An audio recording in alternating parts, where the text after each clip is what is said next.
ಸುರಗುರುಂ ಜಗದೇಕನಾಥಂ ಭಕ್ತಪ್ರಿಯಂ ಸಕಲಲೋಕನಮಸ್ಕೃತಂ ಚ ತ್ರೈಗುಣ್ಯವರ್ಜಿತಮಜಂ ವಿಭುಮಾದ್ಯಮೀಶಂ ವಂದೇ ಭವಸುರಸಿದ್ಧವಂದ್ಯಂ ನಾರಾಯಣಂ ನಮಸ್ಕೃತ್ಯ ನರಂ ಚೈವ ನರೋತ್ತಮಂ ದೇವೀಂ ಸರಸ್ವತೀಂ ವ್ಯಾಸಂ ತತೋ ಜಯಮುದೀರಯೇ. ಸ್ವಸ್ತ್ಯಸ್ತು ಸತಾಂ. ಹರಿ ಓಂ.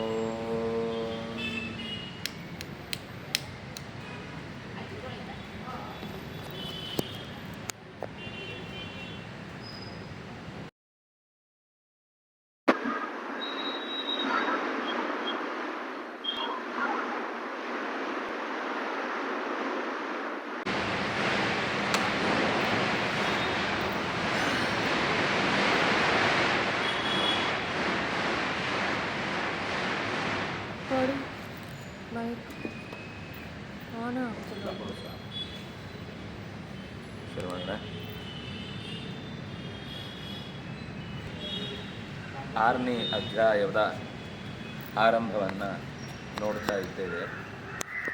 ಹಿಂದೆ 5 ಅಧ್ಯಾಯಗಳಲ್ಲಿ ಬೇರೆ ಬೇರೆ ವಿಷಯಗಳನ್ನು ಮಾತಾಡ್ತಾ ಮೊದಲಿಗೆ ಅರ್ಜುನನ ವಿಷಾದ ಮತ್ತು ದುರ್ಯೋಧನನ ವಿಷಾದ ಹೊರಬಂತು. ಕೃಷ್ಣನ ಹತ್ರ ಅವನೇನು ಡಿಸ್ಕಷನ್ ಮಾಡಲಿಲ್ಲ, ಅದರಿಂದಾಗಿ ಅವನ ಸಮಸ್ಯೆಗೆ ಏನು ಕೃಷ್ಣ ಪರಿಹಾರ ಕೊಡಲಿಲ್ಲ. ಆದರೆ ಅರ್ಜುನ ಶಾಧಿಮಾಂ ತ್ವಾಂ ಪ್ರಪನ್ನಂ ಅಂತ ಪೂರ್ಣವಾಗಿ ಸರೆಂಡರ್ ಆದ ಅನ್ನುವ ಕಾರಣಕ್ಕೆ ಅವನ ಸಮಸ್ಯೆಯನ್ನು ಪರಿಹಾರ ಮಾಡಲಿಕ್ಕೆ ಅಂತ ಕೆಲವು ಸಂಗತಿಗಳನ್ನು ಮಾತಾಡ್ತಾ ಆತ್ಮನಿತ್ಯತ್ವವಾದವನ್ನು ಹೇಳಿ, ನಿತ್ಯವಾದ ಆತ್ಮ ಏನು ಮಾಡ್ತಾನೆ? ಅಷ್ಟು ದೀರ್ಘಕಾಲ ಬದುಕ್ತಾನೆ. ಅನೇಕ ಅವತಾರಗಳಲ್ಲಿ ಅಥವಾ ಅನೇಕ ಶರೀರಗಳಲ್ಲಿ ಸಾಗಿ ತನ್ನ ಬದುಕನ್ನು ಸಾಗಿಸಬೇಕಾದಾಗ ಅದು ಸಾಗಿಸುವ ಉದ್ದೇಶ ಏನು ಅಂದರೆ ಪರತತ್ವವನ್ನು ತಿಳಿಯುವುದು ಅಂತ. ಹಾಗೆ ಸುಮ್ಮನೆ ತಿಳಿಲಿಕ್ಕಾಗೋದಿಲ್ಲ, ಅದಕ್ಕೋಸ್ಕರ ಚಟುವಟಿಕೆ ಕರ್ಮ ಏನಾದರೂ ಬೇಕೇ ಬೇಕು. ಜೀವನ ಆದರೂ ನಡೀಲೇಬೇಕು ಅನ್ನೋದಕ್ಕೋಸ್ಕರ ಕರ್ಮ ಬೇಕು. ಆ ಜೀವನವನ್ನು ಸಾಗಿಸಲೇಬೇಕು ಅನ್ನೋದನ್ನು ಹಿಂದಿನಿಂದಲೂ ಅನುಸರಿಸಿಕೊಂಡು ಬಂದ ಅದು ನಡೆ. ಆದ್ದರಿಂದಾಗಿ ನಮಗೆ ಸದ್ಯಕ್ಕೆ ಅವ್ರು ಹೇಗೆ ಮಾಡ್ಕೊಂಡು ಬಂದಿದ್ದಾರೋ ಪೂರ್ವತರಂಕೃತ ಹಿಂದೆ ನಡೆಸ್ಕೊಂಡು ಬಂದ ಹಾಗೆ ಮುಂದುವರಿಸಿದರೆ ಕರ್ಮದ ವಿಷಯದಲ್ಲಿ ನಾವು ಸ್ವಲ್ಪ ಆದರೂ ಕೂಡ ಏನು ಅಂತ ಹೊಸದಾಗಿ ಏನು ತಿಳ್ಕೊಳ್ಬೇಕಾದ್ದಿಲ್ಲ. ಮಾಡಿದ್ದನ್ನೇ ಯಥಾವತ್ತಾಗಿ ಅನುಸರಿಸಿದರೆ ಸಾಕು ಅಂತ. ಆದರೆ ಮಾಡಿದ್ರೇ ಕಷ್ಟ ಅಲ್ವಾ, ಮಾಡೋದ್ರಿಂದಲೇ ಸಿಕ್ಕಾಕೊಳ್ಳೋದಲ್ವಾ ಅಂತ ಹೇಳಿದ್ದಕ್ಕೆ ಸನ್ಯಾಸ ಅಂದರೆ ಏನು ಅಂತ ಹಿಂದಿನ ಅಧ್ಯಾಯದಲ್ಲಿ ಹೇಳಿದರು. ಸರಿ, ಮಾಡಬೇಕು ಅಂತ ಹೇಳಿದರು, ಯೋಗ ಅನ್ನೋದು ತುಂಬ ಮುಖ್ಯ ಅಂತ ಹೇಳಿದರು. ಆ ಯೋಗವನ್ನು ಸಾಧಿಸಬೇಕು ಅಂದರೆ ಕೇವಲ ಈಗದ ಹೋರಾಟದ ಬಗ್ಗೆ ಇಲ್ಲಿ ಹೇಳಿದ್ದಲ್ಲ, ಹೋರಾಟ ಮಾತ್ರ ಇರುವುದಲ್ಲ ಜೀವನ. ನಿತ್ಯದ ಕೆಲಸಗಳಿಗೆ ನಾವು ತಯಾರಾಗಬೇಕು ಅಂದರೆ, ಈಗ ಒಂದು ಮೊಬೈಲ್ ಉಪಯೋಗಿಸ್ತಾ ಇದ್ದೇವೆ ಅಂದರೆ ಅದು ಸಂಜೆ ಆಗುವಾಗ ಡ್ರೈನ್ ಆಗುತ್ತೆ, ಚಾರ್ಜ್ ಇರುವುದಿಲ್ಲ, ಬ್ಯಾಟ್ರಿ ಡೌನ್ ಆಗುತ್ತೆ, ನಾವು ಮತ್ತೆ ಅದಕ್ಕೆ ಚಾರ್ಜ್ ಇಡುತ್ತೇವೆ. ಹಾಗೆ ಈ ಕೆಲಸಗಳನ್ನು ಮಾಡ್ತಾ ಹೋಗುವಾಗಲೂ ಬದುಕು ಹಾಗೆ ಡ್ರೈನ್ ಆಗಿಬಿಡುತ್ತೆ. ಯಾವುದು ಅದರಲ್ಲಿ ಸತ್ವವೇ ಇಲ್ಲ ಅಂತ ಅನಿಸಿದ್ರೆ ಬೋರ್ ಅನಿಸ್ಲಿಕ್ಕೆ ಶುರುವಾಗ್ಬೋದು, ಅಥವಾ ರೊಟೀನ್ ಅಂತಾಗಿ ಅದರ ಬಗ್ಗೆ ಒಂಥರ ಅಸಡ್ಡೆ ಬರ್ಬೋದು, ಅಥವಾ ನಿರ್ಲಕ್ಷ್ಯ ಬರ್ಬೋದು, ಅಥವಾ ಕೆಲವೊಮ್ಮೆ ತಿರಸ್ಕಾರದ ಜೊತೆಗೆ ದ್ವೇಷವೂ ಬರ್ಬೋದು. ಇದು ಆಗದ ಹಾಗೆ ಆ ಕಾರ್ಯವನ್ನು ಮಾಡುವಾಗ ಅದಕ್ಕೊಂದು ರೀಚಾರ್ಜ್ ಬೇಕಲ್ಲ, ಮತ್ತೆ ಅದಕ್ಕೊಂಚೂರು ಸತ್ವ ತುಂಬಬೇಕಲ್ಲ. ಅದಕ್ಕೆ ಹೇಗೆ ಮಾಡಬೇಕು, ಏನು ಮಾಡಬೇಕು ಅನ್ನೋದನ್ನು ಕೃಷ್ಣ ಈ ಮುಂದಿನ 6ನೇ ಅಧ್ಯಾಯದಲ್ಲಿ ಹೇಳ್ತಾನೆ. ಸಾಮಾನ್ಯ ಈ ಮೊದಲ 6 ಅಧ್ಯಾಯವನ್ನು ಪ್ರಥಮ ಷಟ್ಕ, ಇದು ಸಾಧನೆಗೆ ಪೀಠಿಕೆಯಾಗಿ ಕೊಡುವಂತಹ ಕ್ರಮ ಅಂತ ಹೇಳ್ತಾರೆ. ಹಾಗಾಗಿ ಅವನು ಮೊದಲು ಹಿಂದಿನ ಅಧ್ಯಾಯದಲ್ಲಿ ಭಗವಂತನನ್ನು ಭೋಕ್ತಾರಂ ಯಜ್ಞ ತಪಸಾಂ ಸರ್ವಲೋಕ ಮಹೇಶ್ವರಂ ಅನ್ನುವ ಭಗವಂತನ ಅತ್ಯಂತ ಅಪರೂಪದ 2-3 ಗುಣಗಳನ್ನು ಒಟ್ಟಿಗೆ ನಿರೂಪಣೆ ಮಾಡಿದ. ಸುಹೃದಂ ಸರ್ವಭೂತಾನ, ಎಲ್ಲ ಭೂತಗಳಿಗೆ ಆತ್ಮೀಯ, ಎಲ್ಲ ಲೋಕಗಳ ಒಡೆಯ, ನಾವು ಮಾಡುವ ಪ್ರತಿಯೊಂದು ಯಜ್ಞಕರ್ಮಗಳ ಭೋಕ್ತೃ. ನಾವು ಯಾವುದೇ ರೀತಿಯಿಂದಲೂ ಕೂಡ ಈ ಚಟುವಟಿಕೆಯಲ್ಲಿ ಅಧಿಕಾರವಾಗಲಿ ಅಥವಾ ಫಲ ಸಿಗಬೇಕು ಅನ್ನೋ ವಿಷಯದಲ್ಲಿ ಆಕ್ಷೇಪ ಮಾಡಿ ಕಮಾಂಡ್ ಪವರ್ ತಗೊಂಡು ನಾನು ಬೇಕಾದಾಗ ಮಾಡ್ಕೋತೇನೆ ಅಥವಾ ಬೇರೆಯವರಿಗೆ ನಾನು ಈ ಕೆಲಸ ಮಾಡಿಸ್ಕೊಡ್ತೇನೆ ಆಗುತ್ತೆ. ಕೆಲವೊಂದು ಚಟುವಟಿಕೆ ನಾವು ಅಂದ್ಕೊಂಡಾಗ ಆಗುತ್ತೆ. ಅದು ಆಗೋದು ಅನ್ನೋದು ನಮ್ಮ ಶಕ್ತಿಯಿಂದ ಅಲ್ಲ, ಸ್ವಶಕ್ತಿಯಿಂದ ಅಲ್ಲ, ಪರಮಾತ್ಮನ ಶಕ್ತಿ. ಅದು ನಮ್ಮ ಕೆಲಸದ ಜೊತೆಗೆ ಸೇರ್ಕೊಂಡಿರುತ್ತೆ. ಆದ್ಮೇಲೆ ನಾವು ಮಾಡಿದ ಹಾಗೆ ಭ್ರಮೆ ಬರುತ್ತೆ. ನಾದತ್ತೆ, ಅವನು ಯಾವತ್ತೂ ಕೂಡ ನಕರ್ತೃತ್ವ ನಕರ್ಮಾಣಿ ಅಂತ ಅದನ್ನು ಸ್ಪಷ್ಟವಾಗಿ ಕೃಷ್ಣ ಬಿಡಿಸಿ ಹೇಳಿದ. ಆದರೆ ಈ ಕೆಲಸ ಮಾಡುವಾಗ ಅವನು ನಮ್ಮ ಜೊತೆಗೆ ಮಾಡ್ತಾನೆ ಅಂದರೆ ಅವನಿಗೆ ಹಾಗಾದರೆ ಪುಣ್ಯ ಪಾಪ ಇರ್ಬೋದಲ್ವಾ ಅಂದಕ್ಕೆ ಅದಕ್ಕೂ ಇಲ್ಲ ಅಂತ ಹೇಳಿದರು. ನಾದತ್ತೆ ಕಸ್ಯಚಿತ್ ಪಾಪಂ ನಚೈವ ಸುಕೃತಂ ವಿಭು, ಅವನಿಗೆ ಪುಣ್ಯವೂ ಇಲ್ಲ ಪಾಪವೂ ಇಲ್ಲ. ನಮಗಿರುವುದು ಪುಣ್ಯ ಮತ್ತು ಪಾಪ.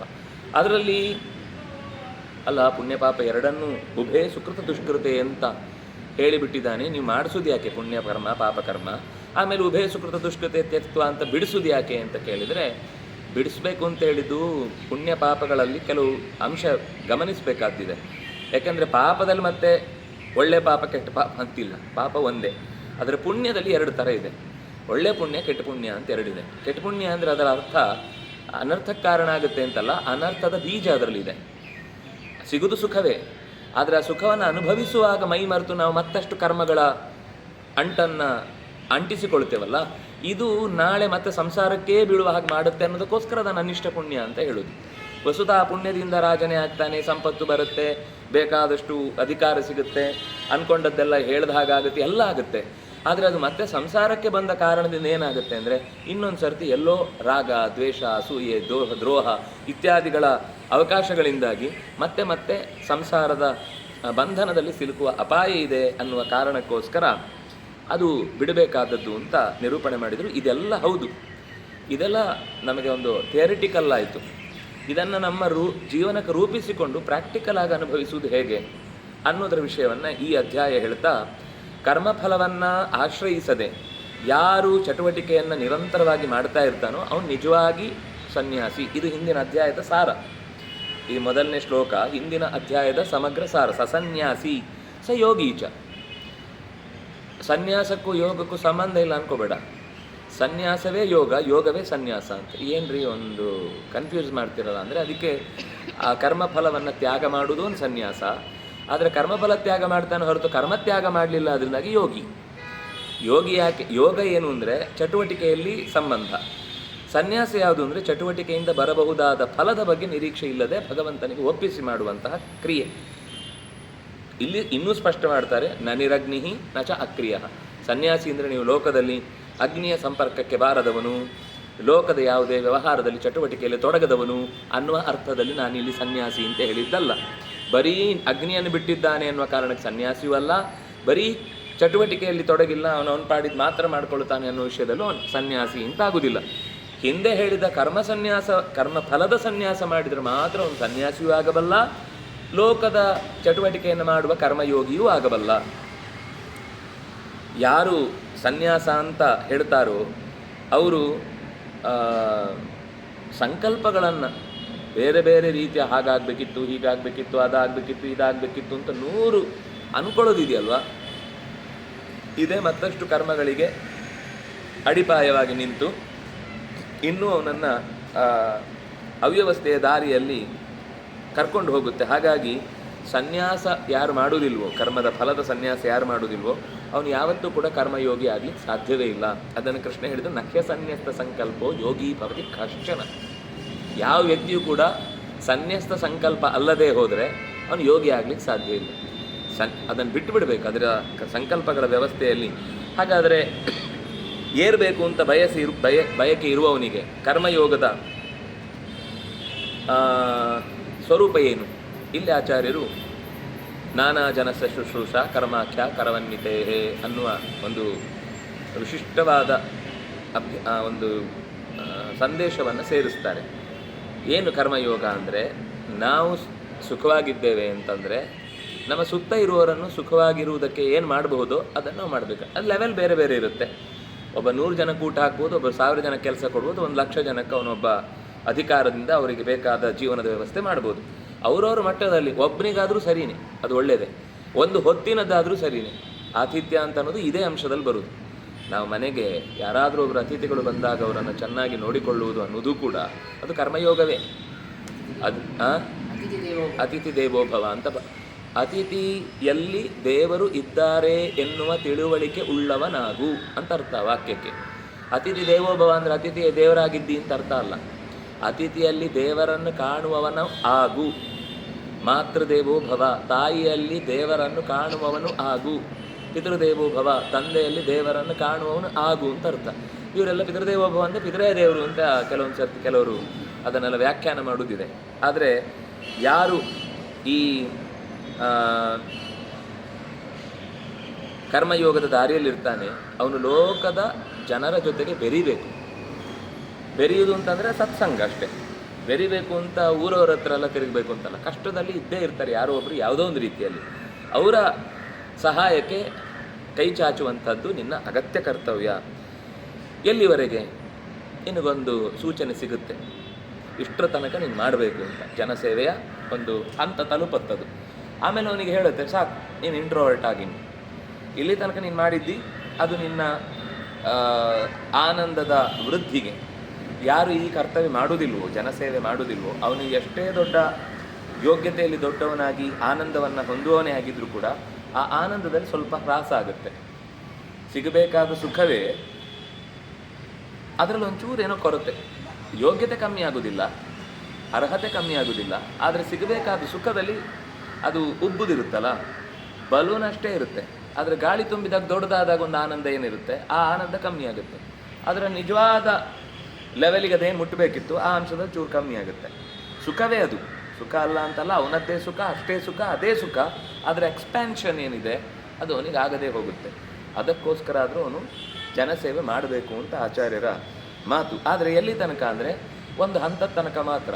ಸಾಯೋ ತನಕ ಸಮಾಧಿಗೆ ಹೋದ್ಮೇಲೆ ಅದಕ್ಕೆ ಹಿಂದೆ ಹೇಳಿದ್ದು ಸ್ಥಿತಧೀ ಕಿಮುಚ್ಯತೆ ಅಂತ ಒಂದು ಪ್ರಶ್ನೆ ಮಾಡಿದ್ದಕ್ಕೆ ನಿತ್ಯಾನುಷ್ಠಾನ ಇತ್ಯಾದಿಗಳೆಲ್ಲ ಎಚ್ಚರ ಇದ್ದಾಗ ಮಾಡೋದು ಹೊರತು ಸಮಾಧಿಗೆ ಹೋದಾಗ ಅವನು ನೆನಪಿಸೇ ನೀನು ಜಪ ಮಾಡಿಲ್ಲ ಅಂತ ಎಬ್ಬಿಸ್ಬೇಕಾಗಿಲ್ಲ. ಯಾಕಂದರೆ ಇದು ಮಾಡೋದೇ ಆ ಸಮಾಧಿಗೆ ಹೋಗಲಿಕ್ಕೆ.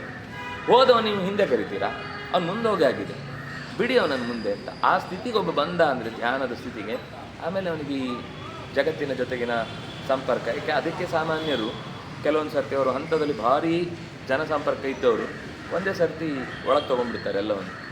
ಅಂದರೆ ಇಂಟ್ರೋವರ್ಟ್ ಆಗಿಬಿಡ್ತಾರೆ, ಹೊರಗಿನ ಪ್ರಪಂಚ ಜೊತೆಗೆ ಎಲ್ಲ ಕಟ್.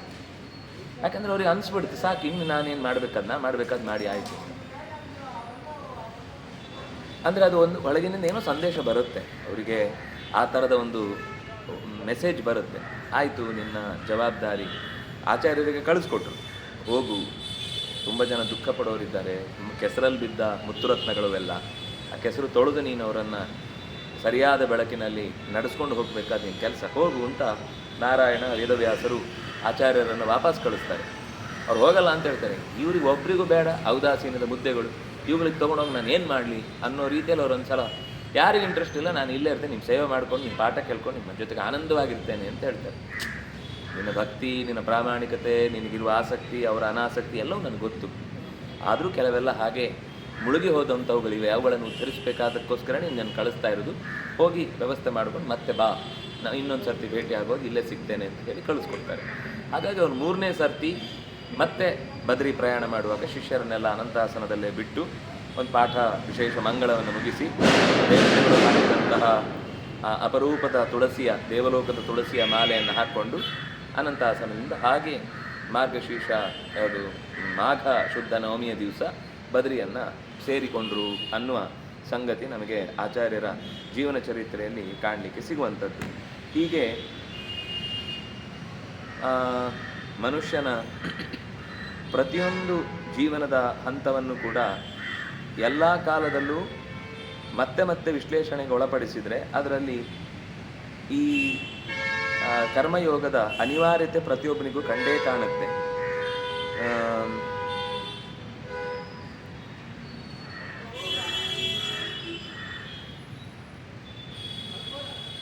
ಏರುವವನು ಈ ದಾರಿಯನ್ನು ಹಿಡಿದ ಮೇಲೆ ಸಮಾಜ ಸೇವೆ ಅನ್ನೋದವನ ಮುಖ್ಯ ಕರ್ತವ್ಯ. ಆ ಕರ್ಮದ ನಂಟನ್ನು ಕಳ್ಕೊಳ್ತಾನೆ. ಕಳ್ಕೊಂಡಿದ್ದು ಮಾತ್ರ ಅಲ್ಲ, ಭಗವಂತನಿಗೆ ಅತ್ಯಂತ ಪ್ರಿಯವಾಗುವಂತೆ ಎಲ್ಲ ಕ್ರಿಯೆಯನ್ನು ದೇವರಿಗೆ ಒಪ್ಪಿಸುತ್ತಾನೆ. ಮನಸ್ಸು ಅನ್ನೋದು ಹೇಗೆ ಅಂದರೆ, ಈ ಕೆಲಸಗಳನ್ನು ಮಾಡುವಾಗ ಅದನ್ನು ಹಿಡಿತಕ್ಕೆ ತಂದುಕೊಂಡ್ರೆ ಅದು ಫ್ರೆಂಡು, ಅದು ಅಕಸ್ಮಾತ್ ಚೂರು ಉಲ್ಟಾ ಹೊಡೆದ್ರೆ ಅದೇ ಶತ್ರು. ನಮ್ಮನ್ನೇ ನಾವು ನಾಶ ಮಾಡುವಂತೆ ಮಾಡಿಬಿಡುತ್ತೆ. ಯಾರಿಗೂ ನಮ್ಮನ್ನು ಪರಿಚಯ ಮಾಡಿಕೊಡ್ಲಿಕ್ಕೆ ಬಿಡಲ್ಲ ಅದು. ಅದನ್ನು ಪ್ರೀತಿಯಿಂದ ಒಲಿಸಿಕೊಂಡ್ರೆ, ಸ್ವಲ್ಪ ಸಮಾಧಾನದಿಂದ ಅರ್ಥ ಆಗುವಂತೆ ಹೇಳಿ ಅದು ಯಾಕೆಂದರೆ ಅದೊಂದು ಕಂಪ್ಯೂಟರ್, ಅದು ಅದರಲ್ಲಿ ಯಾವ ಥರ ನಾವು ಫೀಡ್ ಮಾಡ್ತೇವೋ ಆ ಥರ ನಾವು ಏನಂತೇವೆ, ಮರಳಿ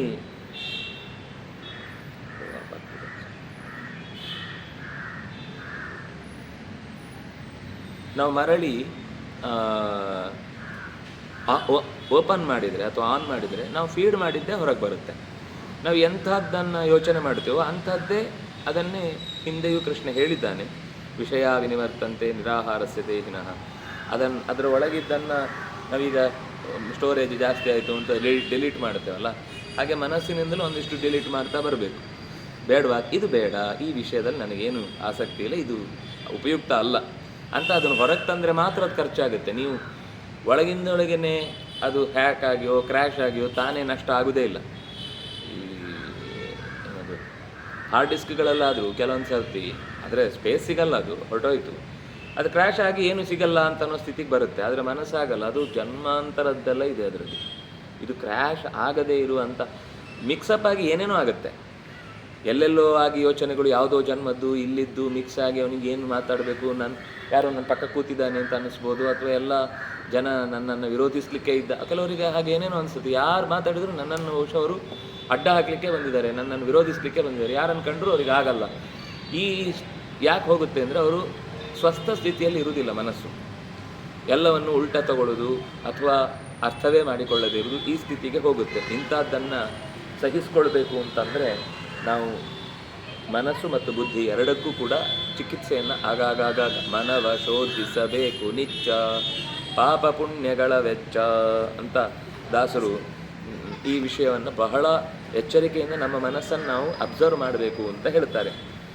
ಹಾಗಾಗಿ ಏನಾಗುತ್ತೆ, ಹಾಗೆ ಮಾಡಿದವನು ಚಿತಾತ್ಮನಃ, ಇಂದ್ರಿಯಗಳನ್ನು ಜಯಿಸಿದವನಿಗೆ, ಮನಸ್ಸನ್ನು ಗೆದ್ದವನಿಗೆ, ಪ್ರಶಾಂತಸ್ಯ, ಎಂಥ ಪ್ರಸಂಗಗಳು ಬಂದಾಗಲೂ ಅದನ್ನು ಅಷ್ಟೇ ಕಾಮಾಗಿ ಎದುರಿಸುವವನು ಅಂತ ಆದಾಗ ಅವನಲ್ಲಿ ಪರಮಾತ್ಮ ಸಮಾಹಿತ, ಅವನಲ್ಲಿ ಭಗವಂತನ ಹೆಚ್ಚು ಸನ್ನಿಧಾನ ಇರುತ್ತೆ ಅಂತ ಅರ್ಥ. ಎಂಥ ಸಿಚುವೇಶನ್ ಬಂದರೂ ಹ್ಯಾಂಡಲ್ ಮಾಡ್ತಾನೆ, ಎಂಥ ಕೋಪ ಬಂದಾಗಲೂ ಅದನ್ನು ಸರಿದೂಗಿಸಿಕೊಳ್ತಾನೆ ಅನ್ನುವ ವ್ಯಕ್ತಿಗೆ ಭಗವಂತನ ಸಂಧಾನ ಕಷ್ಟ ಅಲ್ಲ, ಭಗವಂತನ ಜೊತೆಗಿನ ಅನುಬಂಧ ಕಷ್ಟ ಅಲ್ಲ. ಯಾಕೆಂದರೆ ಶೀತೋಷ್ಣ ಸುಖ ದುಃಖೇಶು ತಥಾ ಮಾನಾಪಮಾನಯೋ ಜ್ಞಾನ ವಿಜ್ಞಾನ ತೃಪ್ತಾತ್ಮ ಕೂಟಸ್ಥಃ ವಿಜಿತೇಂದ್ರಿಯ ಯುಕ್ತ ಇಚ್ಯುಚ್ಯತೆ ಯೋಗಿ ಸಮ ಲೋಷ್ಟ ಅಶ್ಮ ಕಾಂಚನ. ಅವನಿಗೆ ಮಣ್ಣು ಒಂದೇ, ಕಲ್ಲು ಒಂದೇ, ಮೆಟೀರಿಯಲ್ ವರ್ಲ್ಡು ಒಂದೇ, ಹೊರಗಿನಿಂದ ಪ್ರತಿಷ್ಠೆ ಅಥವಾ ಇನ್ನೇನು ಬಂದರೂ ಕೂಡ ಎಲ್ಲದಕ್ಕೂ ಅವನ ಹೊರಗಿನಿಂದ ಬಂದದ್ದನ್ನು ಎಂಜಾಯ್ ಮಾಡೋದಿಲ್ಲ ಅಂತ ಅರ್ಥ ಅಲ್ಲ, ಸಂತೋಷ ಪಡ್ತಾನೆ. ಆದರೆ ಅದರಿಂದ ತಲೆಯಲ್ಲಿ ಪಿತ್ತ ನೆತ್ತಿಗೆ ಇರುವುದು ಅಂತ ಹೇಳ್ತಾರಲ್ಲ, ಆ ಥರದ ದುರಹಂಕಾರಕ್ಕೆ ಒಳಗಾಗುವುದಿಲ್ಲ. ಯಾಕೆಂದರೆ ಅವನು ಜ್ಞಾನ ವಿಜ್ಞಾನ ತೃಪ್ತಾತ್ಮ, ಲೋಕದ ಸಾಮಾನ್ಯ ಜ್ಞಾನ ಮತ್ತು ಆಳವಾದ ಪರಮಾತ್ಮನ ತತ್ವಜ್ಞಾನ ಎರಡರಿಂದಲೂ ತುಂಬಿರ್ತಾನೆ. ಮತ್ತು ಮಳೆ ಬರಲಿ ಬಿಸಿಲು ಬರಲಿ, ಚಳಿಯಾಗಲಿ ಬೇಸಿಗೆ ಇರಲಿ, ಸುಖ ಆಗಲಿ ದುಃಖ ಆಗಲಿ, ಅಪಮಾನ ಆಗಲಿ ಅಥವಾ ಮಾನವೇ ಸಿಗಲಿ, ಸಂತೋಷವೇ ಸಿಗಲಿ, ಎಲ್ಲದಕ್ಕೂ ಹಿಗ್ಗುವುದೂ ಇಲ್ಲ ಕುಗ್ಗುವುದೂ ಇಲ್ಲ. ಬಹಳ ಕಷ್ಟ, ಹೇಳಲಿಕ್ಕೆ ಸುಲಭ ಅಷ್ಟೇ. ಇದು ಬಂದ್ಬಿಡುತ್ತೆ ಮನಸ್ಸಿನೊಳಗೆ. ನಾನು ಇಂಥ ದೊಡ್ಡ ದೊಡ್ಡ ಸಾಧನೆ ಮಾಡಿದವನನ್ನು ಇವು ಲೆಕ್ಕಕ್ಕೆ ತಗೊಳ್ಳಿಲ್ಲ ಅನ್ನೋದೆಲ್ಲ ಒಳಗಿನಲ್ಲಿ ಶುರುವಾಗುತ್ತೆ. ಆದರೆ ಯಾರು ವಿಜಿತೇಂದ್ರಿಯ, ವಿಜಿತ ಅಂದರೆ ವಿವಿಧ ರೀತಿಯಿಂದ ಕಣ್ಣು ಮೂಗು ಬಾಯಿ ಎಲ್ಲ ಥರದ ಇಂದ್ರಿಯಗಳನ್ನೂ ಗೆದ್ದವನಾದಾಗ, ಇಂದ್ರಿಯಗಳನ್ನು ವಿವಿಧ ರೀತಿ ಇಂದ್ರಿಯಗಳನ್ನು ಗೆದ್ದವನಾದಾಗ, ಕೆಲವರಿಗೆ ದುಡ್ಡಿನ ಬಗ್ಗೆ ಆಸಕ್ತಿ ಇರಲ್ಲ, ಆದರೆ ಹೆಸರು ಬೇಕು ಅಂತಿರುತ್ತೆ. ಕೆಲವರ ಹೆಸರು ಬಗ್ಗೆ ಯೋಚನೆ ಮಾಡಿ, ನನ್ನ ಹೆಸರು ಯಾಕೆ ತೊಂದರೆ ಇಲ್ಲ ರೀ, ನಮಗೊಂದೆರಡು ಕವರ್ ಕೊಟ್ಬಿಡಿ ಸಾಕು, ನೀವೇನಾದರೂ ಮಾಡ್ಕೊಳ್ಳಿ, ನಮ್ಮ ಹೆಸರು ಹಾಕೋದು ಬೇಡ, ನಮಗೆ ದುಡ್ಡು ಕೊಡಿ ಅಷ್ಟೇ. ಒಬ್ಬೊಬ್ಬರಿಗೆ ಒಂದೊಂದು ಥರದಲ್ಲಿ ಎಲ್ಲೋ ಒಂದು ವೀಕ್ನೆಸ್ ಇದ್ದೇ ಇರುತ್ತೆ. ಎಲ್ಲವನ್ನೂ ಗೆಲ್ಲುವುದು ಅನ್ನೋದು ಬಹಳ ಕಷ್ಟ. ಹಾಗಾಗಿ ಅಂಥದ್ದನ್ನು ಗೆದ್ದವ ಅವನು ಯೋಗಿ ಅಂತ ಅನಿಸಿಕೊಳ್ತಾನೆ. ಇನ್ನು ಸುಹೃತ್ ಮಿತ್ರ ಅರಿ ಉದಾಸೀನ ಮಧ್ಯಸ್ಥ ದ್ವೇಷ್ಯ ಬಂಧುಷು ಸಾಧುಷ್ವಪಿತ ಪಾಪೇಶು ಸಮಬುದ್ಧಿರ್ ವಿಶಿಷ್ಯತೆ. ಅತ್ಯಂತ ಹತ್ತಿರದ ಗೆಳೆಯ, ಕಷ್ಟಕಾಲದಲ್ಲಿ ಎಚ್ಚರಿಸುವವ, ನಮಗೆ ಒಳ್ಳೆಯದಾಗಲಿ ಕೆಟ್ಟದಾಗಲಿ ಎಲ್ಲದಕ್ಕೂ ಅವನೇನು ವಿಶೇಷ ಪ್ರತಿಕ್ರಿಯೆ ಇರುವುದಿಲ್ಲ. ಆಯಿತು, ಸಂತೋಷ ಆಗಲಿಲ್ಲ, ಬಿಟ್ಟ, ಹೀಗೆ ಒಂದು ರೀತಿ ನಿರ್ಲಿಪ್ತವಾದ ಸ್ಥಿತಿಯಲ್ಲಿರುವವನು. ಮಧ್ಯಸ್ಥ, ನಮಗೆ ಒಳ್ಳೆಯದಾಯಿತು ಅಂತಂದಾಗ ಅದನ್ನು ಖುಷಿಪಟ್ಟು ಹೊಗಳ್ತಾನೆ, ಕೆಟ್ಟದಾಯಿತು ಅಂತಂದಾಗ ಒಳಗೆ ಅದನ್ನೇ ಎಂಜಾಯೂ ಮಾಡ್ತಾನೆ. ಈ ಥರ ಒಬ್ಬ ಮಧ್ಯಸ್ಥ ಇರ್ತಾನೆ. ಅವನಿಗೆ ಲಾಭ ಇದೆಯಾ, ನಮ್ಮ ಜೊತೆಗೆ ಇರ್ತಾನೆ. ಅವನಿಗೆ ಲಾಭ ಇಲ್ವಾ, ನಮ್ಗೆ ಒಳ್ಳೆಯದಾದರೂ ಸುಮ್ಮನೆ ಇರ್ತಾನೆ, ಕೆಟ್ಟದಾದರೂ ಸುಮ್ಮನೆ ಇರ್ತಾನೆ ಅಂತ ಒಬ್ಬ ಮಧ್ಯಸ್ಥ ಇರ್ತಾನೆ. ಇನ್ನು ದ್ವೇಷ್ಯ, ನಮಗೆ ಕೆಟ್ಟದ್ದನ್ನೇ ಬಯಸ್ತಾ ನಮಗೆ ಹಾಳಾಗಲಿ ಅಂತಲೇ ಯೋಚಿಸ್ತಾ ಇರುವಂಥ ಒಬ್ಬ ವ್ಯಕ್ತಿ ಇರ್ತಾನೆ. ಅಥವಾ ಬಂಧುಗಳು, ಸಹಜವಾದ ಲೋಕದ ಸಂಬಂಧದಿಂದ ಇರುವಂಥದ್ದು. ಈ ಎಲ್ಲರಲ್ಲೂ ಅವರು ಒಳ್ಳೆಯವರಾಗಿರಲಿ ಕೆಟ್ಟವರಾಗಿರಲಿ, ಸಾಧುಷು ಅಪಿಕ ಪಾಪೇಶು ಸಮಬುದ್ಧಿ, ಎಲ್ಲರಲ್ಲೂ ದೇವರು ಸಮಾನ. ಹಿಂದೆ ವಿದ್ಯಾವಿನಯ ಸಂಪನ್ನೇ ಬ್ರಾಹ್ಮಣೇ ಗವಿಹಸ್ತಿನೀಶು ನಿಚೈವ ಶ್ವಪಾಕೆ ಚ ಪಂಡಿತಾ ಸಮದರ್ಶಿನಃ ಅಂತ ಸಮಸ್ತ ಲೋಕದಲ್ಲಿರುವ ಭಗವಂತನ ರೂಪದಲ್ಲಿರುವ ಸಾಮ್ಯವನ್ನು ತಿಳಿಯುವುದನ್ನು ಹೇಳಿದರು. ಈಗ ನಮಗೆ ಹತ್ತಿರದ ಬಂಧುಗಳಲ್ಲಿ ಅದರ ಸಂಪರ್ಕವೇ ಆಗದೇ ಇದ್ದದ್ರಿಂದ ನಮಗೆ ಅದಷ್ಟು ಉಪಾಸನೆಗೆ ಸಿಗುತ್ತೋ ಇಲ್ಲೋ ಗೊತ್ತಿಲ್ಲ. ಆದರೆ ನನ್ನ ಸುತ್ತ ಇರುವ ವ್ಯಕ್ತಿಗಳಲ್ಲಿ ಈ ಸಂಬಂಧಗಳೆಲ್ಲ ತುಂಬ ತೊಂದರೆ ಕೊಡ್ತಾ ಇರುತ್ತೆ. ಇಷ್ಟ ಆಗಲ್ಲ ಅವ್ರು ಮಾಡಿದ್ದು, ಕೆಲವೊಮ್ಮೆ ಕಷ್ಟ ಆಗುತ್ತೆ, ಕೆಲವೊಮ್ಮೆ ಒಪ್ಪಿಗೆ ಆಗಲ್ಲ, ಕೆಲವೊಮ್ಮೆ ಹಿಂಸೆ ಆಗುತ್ತೆ, ಕೆಲವೊಮ್ಮೆ ತುಂಬ ಖುಷಿಯಾಗಿ ಅವರನ್ನು ಯಾರು ಗೌರವಿಸ್ತಾ ಇಲ್ವಲ್ಲ ಅಂತ ಅದರ ಬಗ್ಗೆ ದುಃಖ ಆಗುತ್ತೆ. ನಾನು ಒಪ್ಪಿಕೊಂಡಂತಹ ವ್ಯಕ್ತಿಯನ್ನು ಇವರು ಯಾಕೆ ನಿರಾಕರಣೆ ಮಾಡುತ್ತಾರೆ, ಇದೆಲ್ಲ ತುಂಬ ಒಳಗಿಂದೊಳಗೆ ನಮ್ಮನ್ನು ಕಾಡುವಂತಹ ಗುಣಗಳು. ಇದೆಲ್ಲವನ್ನೂ ಮೀರಿ ಎಲ್ಲವೂ ನಡೆಯುವುದು ಅವನಿಂದ, ಸಮಬುದ್ಧಿ. ಎಲ್ಲರಿಂದ ಏನು ಪ್ರತಿಕ್ರಿಯೆಗಳು ಬಂದರೂ ಕೂಡ ಅದು ಅವರವರ ಇರವಿಗೆ ತಕ್ಕಂತೆ ಗೌರವ ಕೊಟ್ಕೊಂಡು ಬದುಕಬೇಕು ಅಂತ ಯಾರು ತಿಳ್ಕೊಳ್ತಾನೋ ಅದು ದೇವರಿಂದ. ಅದರ ಅರ್ಥ ದ್ವೇಷನನ್ನು ಪ್ರೀತಿ ಮಾಡುವನನ್ನು ಒಂದೇ ಥರ ಕಾಣೋದು ಅಂತಂದರೆ ಇಬ್ಬರು ಏನು ಮಾಡಿದರೂ ಸುಮ್ಮನಿರುವುದು ಅಂತ ಅರ್ಥ ಅಲ್ಲ. ಅವರವರ ವ್ಯಕ್ತಿತ್ವಕ್ಕೆ ತಕ್ಕಂತೆ ಗೌರವ ಕೊಡುವ ನೆಲೆಯಲ್ಲಿ ಭಗವಂತನನ್ನು, ಕೆಟ್ಟದಾಯಿತು ಅಂತಂದರೆ ಆದದ್ದು ಅವನಿಂದ ಅಲ್ಲ ಅನ್ನೋದು ಗೊತ್ತಿರಬೇಕು. ಆದರೆ ಅವನು ಮಾಡಿದ ತಪ್ಪಿಗೆ ಶಿಕ್ಷೆ ಕೊಡುವಷ್ಟು ನಮ್ಮ ವ್ಯಾಪ್ತಿ ಇದ್ದಾಗ ಅದನ್ನು ಅವನಿಗೆ ಎಚ್ಚರಿಸಬೇಕು. ನೀನು ಮಾಡಿದ ತಪ್ಪು, ನಿನ್ನ ವಿಷಯದಲ್ಲಿ ನನಗೆ ಇನ್ನು ಮುಂದೆ ನಂಬಿಕೆ ಬರಲ್ಲ. ಆದರೆ ನನ್ನಲ್ಲಿ ಇರಬೇಕಾದ ಜ್ಞಾನದಿಂದ ಅದು ಅವನಿಗೆ ಕೊಡುವ ಎಚ್ಚರಿಕೆ. ಇಲ್ಲ, ನಿನ್ನಲ್ಲಿ ನಿಂತ ದೇವರೇ ಮಾಡಿದ್ದು, ನೀನು ದೇಶ ಮಾಡಿದ್ರು ಕೂಡ, ನೀನು ಹೊಡೆದ್ರು ಕೂಡ ದೇವರೇ ಮಾಡಿದ್ದು, ನಾಳೆ ಜಾಸ್ತಿ ಮಾಡ್ತಾನೆ ಅವನು. ಯಾಕೆಂದರೆ ಯಾರಿಗೆ ಹೇಳಬೇಕು ಅಂದರೆ ಈ ಮಾತು ಅವನು ಕೂಡ ಇದೇ ತಾದಾತ್ಮ್ಯದಲ್ಲಿ ಇದ್ದು ಸತ್ಯವನ್ನು ಒಪ್ಪಿಕೊಳ್ಳೋನಾದಾಗ ಮಾತ್ರ ಅವನು ಅರ್ಥ ಮಾಡ್ಬಿಡು, ನಾನು ಹೀಗೆ ಮಾಡಬಾರ್ದಿತ್ತು ಅಂತ ಅನ್ಕೋತಾನೆ.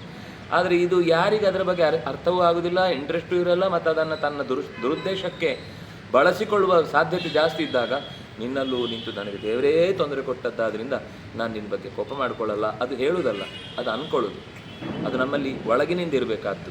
ಹೊರಗಿನಿಂದ ನೀನು ತಪ್ಪು ಮಾಡಿದ್ದನ್ನು ನಾನು ಒಪ್ಕೊಳ್ತಾ ಇಲ್ಲ, ನಾಳೆಯಿಂದ ನೀನು ಈ ವಿಷಯದಲ್ಲಿ ನನ್ನ ಸುದ್ದಿಗೆ ಬರಬೇಡ ಅಥವಾ ಈ ಕೆಲಸ ನೀನು ಕೈ ಹಾಕಬೇಡ ಅಂತ ಅಲ್ಲಿ ಅವನನ್ನು ಡಿಲೀಟ್ ಮಾಡಿ ಹೊರಗಿಡಬೇಕು. ಆದರೆ ಅವನ ಮೇಲೆ ದ್ವೇಷ ನಮ್ಗೆ ವ್ಯಕ್ತಿಗತವಾಗಿರಬಾರ್ದು. ಯಾಕಂದರೆ ಆದದ್ದು ಅವನಿಂದ ಹೌದು, ಅದು ದೇವರೇ ನಡೆಸಿದ್ದು. ಆದರೆ ಅವನಿಗೆ ಅದರ ಅರ್ಥ ಆಗೋದಿಲ್ಲ ಅಂತಂದಾಗ ನಾವು ಅದನ್ನು ಅವನ ಹತ್ರ ಹೇಳಿ ನಿರೂಪಣೆ ಮಾಡಿ ಉಪಯೋಗ ಇಲ್ಲ. ಅವನನ್ನು ಹೊರಗೆ ಇಡಬೇಕು. ಒಳಗಿನಿಂದ ನಾವು ವ್ಯಕ್ತಿಗತವಾಗಿ ಇನ್ನೊಂದು ಯಾವುದೋ ಪ್ರಸಂಗ ಬರುತ್ತೆ, ಒಳ್ಳೆಯ ಕೆಲಸ ಮಾಡಿರ್ತಾನೆ, ಆವಾಗ ಈ ನೆನಪನ್ನು ಇಟ್ಕೊಂಡು ಆ ಒಳ್ಳೆಯ ಕೆಲಸವನ್ನು ಕೂಡ ತಿರಸ್ಕಾರ ಮಾಡಿ ನನಗೆ ಹಿಂಸೆ ಮಾಡಿದವನು ಈ ಕೆಲಸ ಮಾಡಿ ಅವನು ಹೇಗೆ ಹೆಸರು ತಗೊಳ್ತಾನೆ ನೋಡೇ ಬಿಡ್ತೇನೆ ಅಂತೇಳಿ ಅವನನ್ನು ಸಾಧಿಸಿದಾಗಾಯಿತು. ಅಲ್ಲಿ ಆದ ಸಮಸ್ಯೆಯನ್ನು ಅವನಿಗೆ ನೀವು ಶಿಕ್ಷೆ ಕೊಡಿ, ಅಲ್ಲಿ ತಪ್ಪೇ ಮಾಡಿದ್ದು ಸರಿ. ಇನ್ನೊಂದು ಒಳ್ಳೆಯದನ್ನು ಕಂಡಾಗ ನಾವು ಅದನ್ನು ವಿರೋಧಿಸ್ತೇವೆ ಅಂತಂದರೆ ಅದು ದೇವರ ವಿಷಯದಲ್ಲಿ ಅವನು ದೇವರು ಮಾಡಿದ್ದಲ್ಲ, ಅವನೇ ಮಾಡಿದ್ದು ಅಂತ ನಾವು ಸಮಬುದ್ಧಿಯಿಂದ ಜಾರಿದ್ವಿ ಅಂತ ಅರ್ಥ. ಸಮಬುದ್ಧಿಯಿಂದ ಜಾರುವುದು ತುಂಬ ಸುಲಭ. ನಾವು ಬಾಯಲ್ಲಿ ಹೇಳ್ಬೋದಷ್ಟೇ ದೇವರೆಲ್ಲ ಕಡೆ ಸಮಾನವಾಗಿದ್ದಾನೆ ಅಂತ. ಆದರೆ ಅದಕ್ಕೆ ಪ್ರತಿಕ್ರಿಯೆ ಕೊಡುವ ವಿಷಯದಲ್ಲಿ ಅವನೇನೋ ನಮಗೊಬ್ಬ ಒಳ್ಳೇದು ಮಾಡ್ತಾನೆ, ತುಂಬ ಅವನನ್ನು ಹೊಗಳುತ್ತೇವೆ.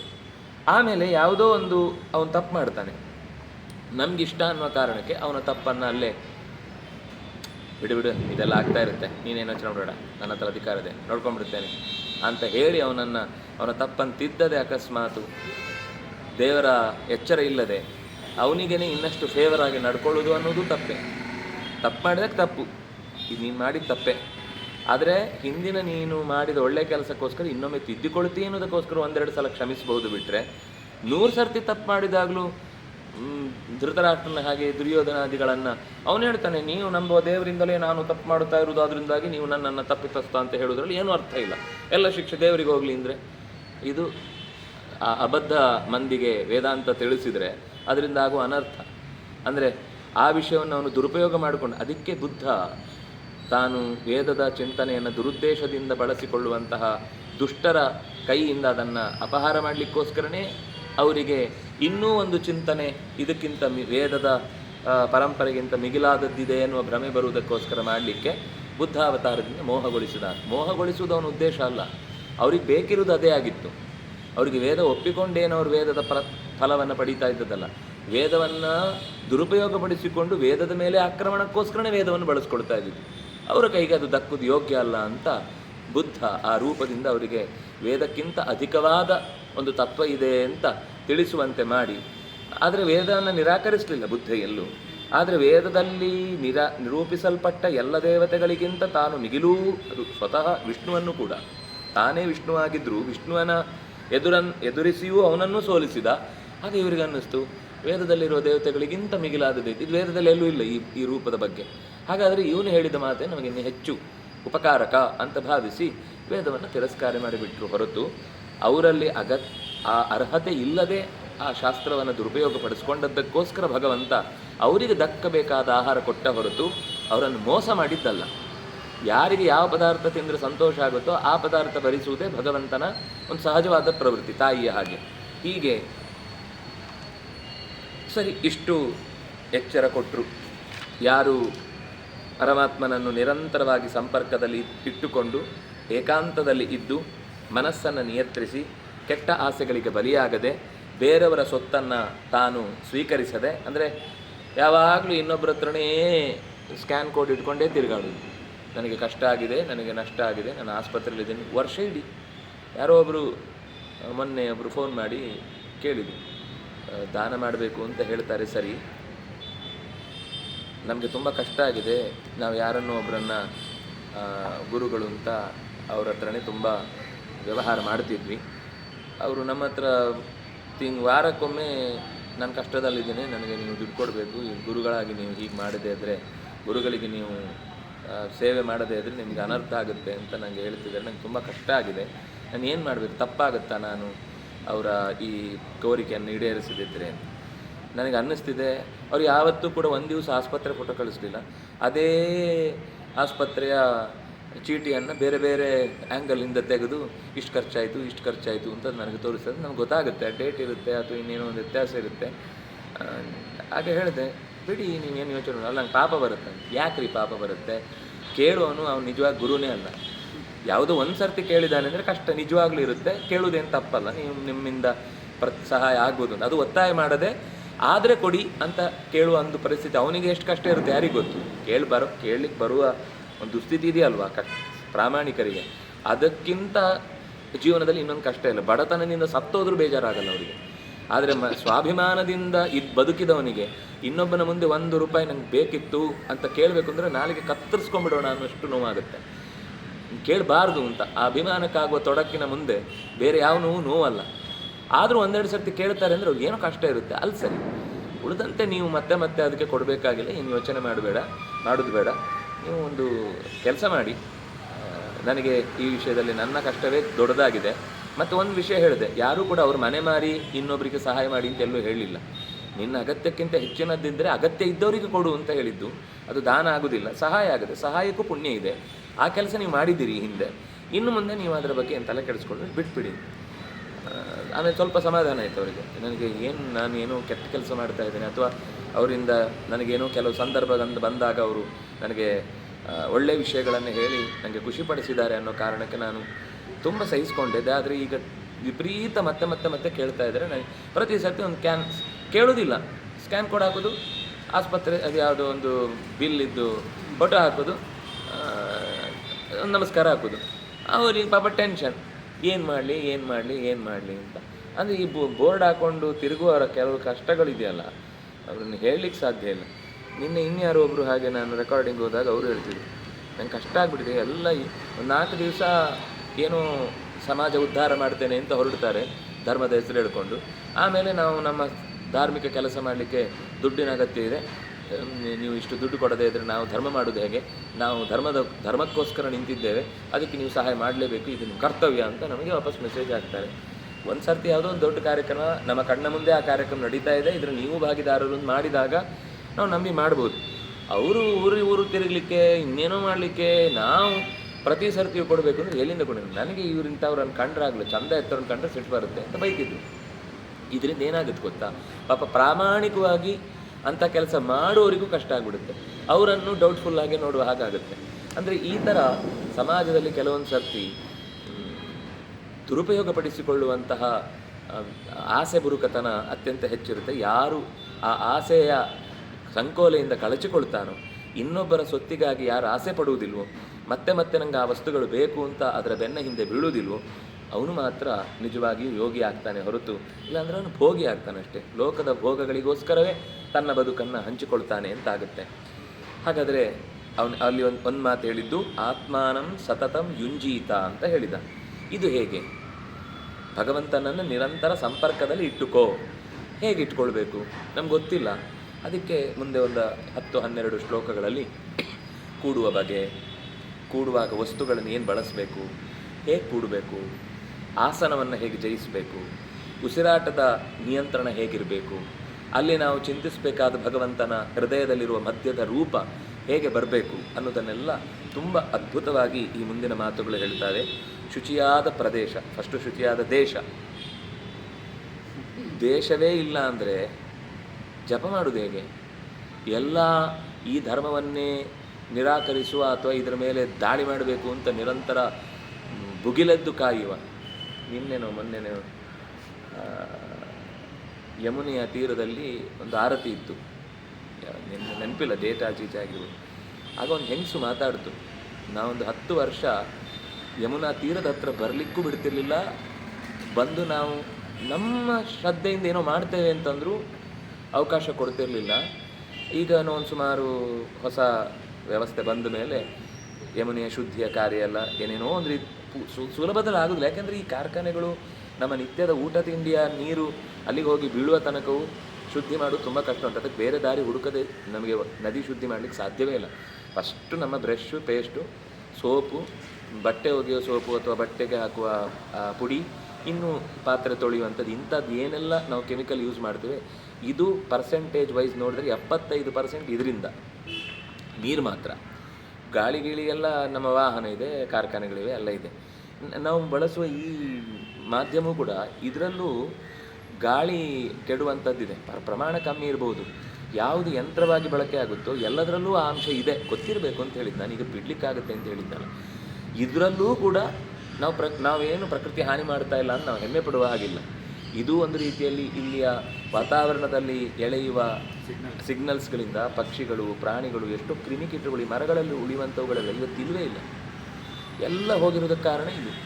ಅಂದರೆ ಇವತ್ತು ಬಳಸಲೇಬೇಕು ನಾವು. ಆದರೆ ಒಂದು ಕನಿಷ್ಠ ಪಕ್ಷ ಅಂಥ ವಾತಾವರಣ ಇಲ್ಲದ ಒಂದಿಷ್ಟು ಜಾಗ ಉಳಿಸ್ಬೇಕು ನಾವು. ಆ ಕಾಡುಗಳು ಅಥವಾ ಹಳ್ಳಿಗಳು, ಆ ಪರಿಸರದಲ್ಲಿ ಅಂಥದ್ದಕ್ಕೊಂದು ಅವರು ಬೇಡ ಅಂತ ಹೇಳಿದರೆ, ಹಳ್ಳಿ ಅಂದರೆ ಕಾಡಿನಲ್ಲಿರುವ ಜನರು ನಮಗೆ ಇದು ಬೇಡ, ನಮಗೆ ನೀವು ಮೊಬೈಲ್ ಕೊಡಬೇಡಿ, ಏನು ಈ ಸೌಲಭ್ಯಗಳು, ಆಸ್ಪತ್ರೆ ನಮ್ಗೆ ಗೊತ್ತು, ನಮ್ಗೆ ರೋಗ ಬಂದರೆ ಪರಿಹಾರ ಮಾಡ್ಕೊಳ್ಳಿ ನಮ್ಗೆ ಗೊತ್ತು. ನೀವು ಯಾಕೆ ಅದನ್ನೆಲ್ಲ ತಂದು ನಮ್ಮವರಿಗೆ ಅಭ್ಯಾಸ ಮಾಡಿಸಿ ಅವರ ಸ್ವಂತ ಜ್ಞಾನವನ್ನು ಕಲಿಯುವ ಪ್ರಯತ್ನ ಮಾಡ್ತೀರಿ ಅಂತ ಅವ್ರು ಬೇಡ್ಕೊಳ್ತಾರೆ. ಆದರೂ ಇದು ನಾವು ಮುಂದುವರಿದ ಸಿವಿಲೈಡ್ ಮಾಡಬೇಕು ಅಂತ ಪಾಪ ಕಾಡೆಲ್ಲ ಅವ್ರ ಪಾಡಿಗೆ ಅವ್ರು ಬದುಕ್ತಾ ಇರ್ತಾರೆ. ಅಂಥವ್ರನ್ನ ತಂದು ನೀವು ಮಾಡೋದ್ರ ಉದ್ದೇಶ ನಿಜವಾಗಿಯೂ ಅದಾಗಿದ್ದರೆ ತೊಂದರೆ ಇರ್ತಿರ್ಲಿಲ್ವೇನು. ಅವ್ರಿಗೇನಂದ್ರೆ ಅವರಿದ್ದರೆ ಇವರು ಆ ಕಾಡನ್ನು ಆಕ್ಯುಪೈ ಮಾಡಲಿಕ್ಕಾಗಲ್ಲ. ಅವ್ರಿಗೆ ಗೊತ್ತಾಗುತ್ತೆ ಇವರೇನೋ ಒಳಗೆ ಕಳ್ಳತನ ಮಾಡ್ತಾರೆ, ಸಾಗಾಣಿಕೆ ಮಾಡ್ತಾರೆ, ಅನ್ಯಾಯ ಮಾಡ್ತಾರೆ ಅಂತ ಗೊತ್ತಾಗುತ್ತೆ. ಅದಕ್ಕೋಸ್ಕರ ಅವರನ್ನು ಹೊರಗೆ ತಂದಮೇಲೆ ಇವರು ಆಕ್ಯುಪೈ ಮಾಡಿ ಕಾಡೇ ಇಲ್ಲ. ಅಂಥದ್ದು ಎಷ್ಟೋ ಆಗಿದೆ, ಎಷ್ಟೋ ಬೆಟ್ಟಗಳು ಇವತ್ತಿಲ್ಲ. ಮೊದಲು ಅವರನ್ನು ಹೊರಗೆ ತರೋದು, ನಾವು ನಿಮಗೆ ನಾಗರಿಕತೆ ಕೊಡ್ತೇವೆ ಅಂತ ಹೇಳೋದು, ಆಮೇಲೆ ಆ ಕಾಡನ್ನು ಧೂಳಿಪಟ ಮಾಡೋದು. ಈ ಥರದ ಅವ್ಯವಸ್ಥೆಗಳು ಹೊರಗೆ ಇದ್ದಾಗ ದೇಶದಲ್ಲಿ ಸ್ವಸ್ಥತೆ ಅನ್ನೋದು ಹೋದರೆ ಅಲ್ಲಿ ನಮಗೆ ಧ್ಯಾನ, ಅನುಷ್ಠಾನ, ಸಂಧ್ಯಾ ಅಥವಾ ಇನ್ಯಾವುದೇ ಕರ್ಮಗಳನ್ನು ಮಾಡೋದಕ್ಕೂ ಕಷ್ಟ ಇದೆ. ಅದಕ್ಕೆ ಶುಚೌ ದೇಶೆ, ಎರಡನೇ ಅರ್ಥ ಶುಚೌ ಪ್ರದೇಶ, ನಾವಿರುವ ಜಾಗ. ಇನ್ನೊಂದು ನಾವು ಕೂಡುವ ಜಾಗ, ಎಲ್ಲವೂ ಸೇರಿ ಶುಚೌ ದೇಶೆ ಪ್ರತಿಷ್ಠಾಪ್ಯ ಆಸನಂ ಸ್ಥಿರಂ. ಕೂತ್ರೆ ಎಷ್ಟೊತ್ತು ಕೂತರೂ ನನಗೆ ಕೂತಿದ್ದೇನೆ ಅನ್ನೋದೇ ಒಂದು ಕಷ್ಟ ಆಗಬಾರ್ದು. ಅಯ್ಯೋ ಯಾವಾಗಪ್ಪ ಕಾಲು ತೆಗಿಲಿ, ಬೆನ್ನೊಯ್ತಾ ಇದೆ, ಕೈ ಹಿಡ್ಕೊಂಡು ಯಾಕೋ ಕೈ ಜೋಮ್ ಹಿಡಿತಾ ಇದೆ ಅಂತ ನಮಗೆ ಅನ್ನಿಸ್ಬಾರ್ದು. ಕೂತ ಮೇಲೆ ಅದರಲ್ಲಿ ಆಗೋದಿಲ್ಲ ಅಂದರೆ ಬಿಡಿ, ಮತ್ತೆ ಒತ್ತಾಯ ಮಾಡಬೇಡಿ. ಯಾಕಂದರೆ ನಾಳೆ ಏನು ಮಾಡೋದೇ ಬೇಡ ಅನಿಸ್ಬಿಡುತ್ತೆ. ಎಷ್ಟೊತ್ತಾಗುತ್ತೋ ಅಷ್ಟೊತ್ತು ಕೂತು ಅಭ್ಯಾಸ ಮಾಡಬೇಕು. ಆದರೆ ಅದು ರಿಪೀಟೆಡ್, ಸ್ವಲ್ಪ ಹೊತ್ತು ಗ್ಯಾಪ್ ಕೊಟ್ಟು ಮತ್ತೆ ಮಾಡಬೇಕು. ಸ್ವಲ್ಪ ಒಂದು ದಿನ ಗ್ಯಾಪ್ ಕೊಟ್ಟು ಮತ್ತೆ ಮರು ದಿವಸ ಮಾಡಬೇಕು. ಹೆಚ್ಚಿಸಬೇಕು ನಿಧಾನಕ್ಕೆ, ಒಂದು ಚೂರೇ ಸ್ಥಿರಂ ಆಸನ. ನೀವು ಅಕಸ್ಮಾತ್ ಚೇರಲ್ಲೇ ಕೂತಾಗುತ್ತೆ, ಕೈಕಾಲು ನೋವಿದೆ, ಇನ್ನೇನೋ ಕಾರಣಕ್ಕೆ ದೈಹಿಕವಾಗಿ ಅನಾರೋಗ್ಯ ಇದೆ, ಆಗುತ್ತೆ. ಆದರೆ ನಾವು ಅದೇ ಒಂದು ಏನೋ ನಾಗರಿಕತೆ ಅಂತ ಭಾವಿಸಿಕೊಡೋಲ್ಲ. ಆದಷ್ಟು ನೆಲದಲ್ಲಿ ಕೂತ್ರೆ ಅದು ಲಾಭ. ಬೆನ್ನು ಹೊರಗಲಿಕ್ಕೆ ಸಿಗಬಾರ್ದು. ಜಪ ಮಾಡುವಾಗ ಬೇರೆ ಟೈಮ್ ನೀವು ಆರಾಮಾಗಿ ಕೂಡ ನಿಮ್ಗೆ ಏನಕ್ಕೂ ಮಾತಾಡ್ತಿದ್ರೆ ಅಲ್ಲಲ್ಲ, ಜಪದ ಹೊತ್ತಿಗೆ ಹೊರಗಲಿಕ್ಕೆ ಸಿಗಬಾರ್ದು. ಹೊರಗಿದ್ರೆ ಏನಾಗುತ್ತೆ ಗೊತ್ತಾ, ಅದು ಅಲ್ಲಿಗೆ ಮನಸ್ಸು ಹೊರಗಿ ಮರ್ಕೊಂಡ್ಬಿಡುತ್ತೆ. ಅದರ ಸ್ವಭಾವ ಹಾಗೆ. ಸ್ವಲ್ಪ ರೆಸ್ಟ್ ಮಾಡೋಣ ಅಂತ ಅನಿಸ್ಲಿಕ್ಕೆ ಶುರುವಾಗುತ್ತೆ. ಹಾಗಾಗಿ ಒಂದು ಕಾರಣ ಮನಸ್ಸು ಜಾರುತ್ತೆ ನಿದ್ದೆಗೆ. ಎರಡನೇ, ನಮ್ಮ ಉಸಿರಾಟದ ವ್ಯವಸ್ಥೆಯಲ್ಲಿ ಶ್ವಾಸಕೋಶಕ್ಕೆ ಪೂರ್ತಿ ಗಾಳಿ ತುಂಬುವುದಕ್ಕೆ ಅವಕಾಶ ಆಗಲ್ಲ. ಅದು ಹೀಗೆ ಬೆಂಡಿದ್ದಾಗ ಆ ಭಾಗ ಪೂರ್ತಿ ಗಾಳಿ ತುಂಬುವುದೇ ಇಲ್ಲ, ಅರ್ಧ ತುಂಬುತ್ತೆ ಅರ್ಧ ಹೋಗುತ್ತೆ. ಹೀಗೆ ಆಸನದ ಸಮಸ್ಯೆ ಅದಕ್ಕೆ ರುಜುಕಾಯ, ದೇಹ ರುಜುವಾಗಿರಬೇಕು. ಅದು ನಡೆಯುವುದಾಗಿರ್ಬೋದು, ಕೂಡುವುದಾಗಿ, ಅಂದರೆ ಬೇರೆ ಟೈಮಲ್ಲಿಯೂ ಕೂಡ ಆದಷ್ಟು ಅದನ್ನು ಪಾಲಿಸಬೇಕು. ಆದರೆ ಅದು ಆಗದೇ ಇದ್ದರೆ ದೊಡ್ಡ ದೋಷ ಅಲ್ಲ, ಸ್ವಲ್ಪ ವಿಶ್ರಾಂತಿ ಬೇಕಾಗುತ್ತೆ ಮನುಷ್ಯನಿಗೆ. ಮತ್ತೆ ಸ್ವಲ್ಪ ಹೊತ್ತಾದ್ಮೇಲೆ ಮತ್ತೆ ವಾಪಸ್ಸು ಅದೇ ಪೊಸಿಷನ್ಗೆ ಬರಲಿಕ್ಕೆ ಟ್ರೈ ಮಾಡಬೇಕು. ಇದು ಯಾಕಂದರೆ ಅಲ್ಲಿ ಟ್ರೈ ಮಾಡ್ತಾ ಇದ್ದರೆ ಕೂಡುವಾಗಲೂ ನಿಮ್ಗೆ ಅದು ಅಭ್ಯಾಸ ಆಗಿ ಕೂತ್ಕೊಳ್ಳಿಕ್ಕೆ ಸ್ಟ್ರೆಂತ್ ಬರುತ್ತೆ. ನೀವು ಅಲ್ಲಿ ಮಾತ್ರ ಅಭ್ಯಾಸ ಮಾಡದೆ ಜಪದಲ್ಲಿ ಮಾತ್ರ ಹೀಗೆ ಕೂಡ್ತೇನೆ ಅಂದರೆ ಸ್ವಲ್ಪ ಹೊತ್ತಿಗೆ ಅಯ್ಯಪ್ಪ ಇದು ಎಷ್ಟೊತ್ತಿಗೆ ಮುಗಿಯುತ್ತೆ ಅಂತ ಅನ್ನೋದು ಶುರು ಆಗುತ್ತೆ. ಎಲ್ಲ ಕಾಲದಲ್ಲೂ ಹಾಗೆ ಎಷ್ಟೊತ್ತಾಗುತ್ತೋ ಅಷ್ಟೊತ್ತು ಅದನ್ನು ಅಭ್ಯಾಸ ಮಾಡ್ತಾಯಿದ್ರೆ ಇಲ್ಲಿ ಅದು ಸಹಕಾರ ಕೊಡುತ್ತೆ. ಆಮೇಲೆ ಕೂಡುವಾಗ ಒಂದು ಉಬ್ಬಿದ ಜಾಗದ ಮೇಲೆ ಕೂಡಬಾರ್ದು. ಅದು ಯಾಕೆಂದರೆ ಎಲ್ಲೋ ಬಿದ್ದೋಗ್ತೇನೆ ಅಂತ ಅನಿಸುತ್ತೆ. ಅಥವಾ ತಗ್ಗಿನ ಜಾಗದಲ್ಲೂ ಕೂಡಬಾರ್ದು. ಯಾಕೆ ಕಾಲೆಲ್ಲ ಹೀಗೆ ಆ ಸೈಡೆಲ್ಲ ಹೀಗೆ ಎತ್ತರ ಇದ್ದರೆ ಕಾಲಿಗೆ ತಾಗಿ ಅದೇನೋ ಕಿರಿಕಿರಿ ಆಗ್ಲಿಕ್ಕೆ ಶುರುವಾಗುತ್ತೆ. ನಾತ್ಯುಚ್ಛ್ರಿತಂ ನಾತಿ ನೀಚಂ ಚೇಲ ಅಜಿನ ಕುಶ, ಕೆಳಗಡೆ ಪೂರ್ತಿ ಕುಶ ಅಂದರೆ ದರ್ಭೆ, ಅದರ ಮೇಲೆ ಅಜಿನ, ಅದರ ಮೇಲೆ ಬಟ್ಟೆ, ಒಂದೊಂದಿದ್ರೂ ಆಗುತ್ತೆ. ಇದರಲ್ಲಿ ಒಂದು ಇಲ್ಲ ಅಂದರೂ ತೊಂದರೆ ಇಲ್ಲ, ಒಂದಿದ್ರೂ ಆಗುತ್ತೆ, ಒಂದು ಇಲ್ಲ ಅಂದರೆ ಆಗುತ್ತೆ, ಮೂರು ಸಿಕ್ಕಿದರೆ ತುಂಬ ಸಂತೋಷ. ಈ ಸ್ಥಿತಿಯಲ್ಲಿ ಆಸನವನ್ನು ಸಂಪಾದಿಸಿ ಏಕಾಗ್ರ ಮನಸ್ಸಿನಿಂದ ಒಂದೇ ವಿಷಯದ ಕಡೆಗೆ ಮನಸ್ಸನ್ನು ಒಪ್ಪಿಸಿ ಉಳಿದ ಇಂದ್ರಿಯಗಳಿಗೆ ಯಾವುದೇ ಆಹಾರ ಕೊಡದೆ, ಕಿವಿಗೆ ಆಹಾರ ಕೊಡುವುದಿಲ್ಲ, ಕಣ್ಣಿಗೆ ಆಹಾರ ಇಲ್ಲ, ಬಾಯಿಗೆ ಆಹಾರ ಇಲ್ಲ. ಒಂಚೂರು ಜಪ ಮಾಡ್ತಾ ಅದು ನಿದ್ದೆ ಬರುತ್ತೆ ಅಂತ ಒಂಚೂರು ಬಾಯಿಗೆ ಹಾಕೋತೇನೆ ಅಂತಂದರೆ ಅದು ಹೋಯ್ತು. ನಿದ್ದೆ ಬರುತ್ತೆ ಅಂದರೆ ಹೊರಗೆ ಬಂದು ಬೇರೆ ಏನಾದರೂ ಮಾಡಿ ಮತ್ತೆ ಬಂದು ಕೂತ್ಕೊ. ಅಲ್ಲಿ ಕೂತ್ಕೊಳ್ಳುವಾಗ ನಂಗೆ ನಿದ್ದೆ ಬರುತ್ತೆ ಅಂತ ಒಂಚೂರು ಬಾಯಿಗೆ ಏನಾದರೂ ಹಾಕೊಂಡು ಕೂತ್ಕೊಳ್ತೇನೆ ಅಲ್ಲ, ಅಲ್ಲೇನು ಯಾವ ಆಹಾರವೂ ಇಲ್ಲ.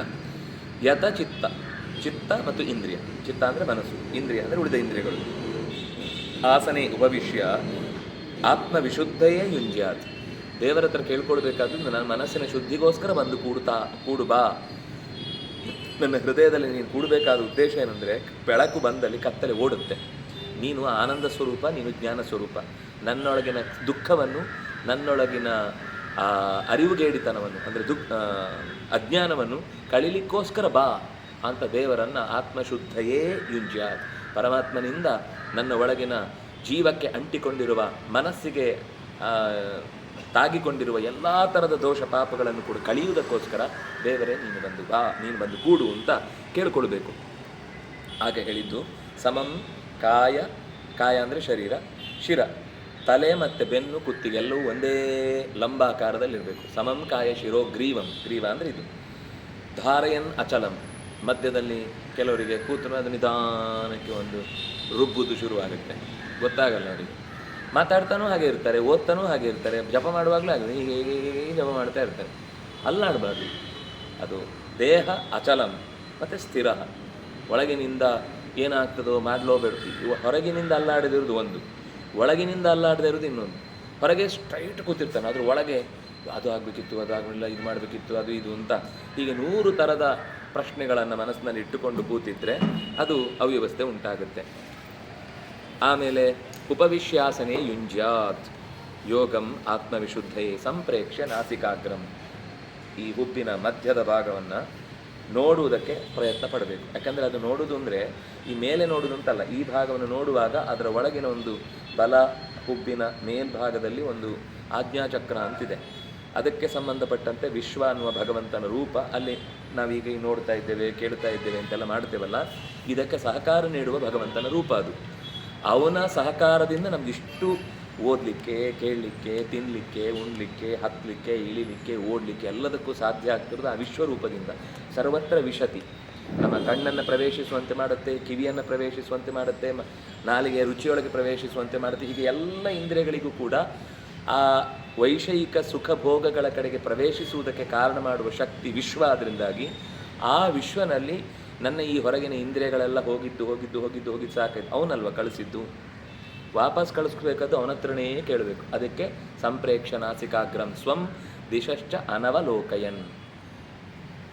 ಉಳಿದ ದಿಕ್ಕುಗಳನ್ನು ನೋಡಬಾರ್ದು.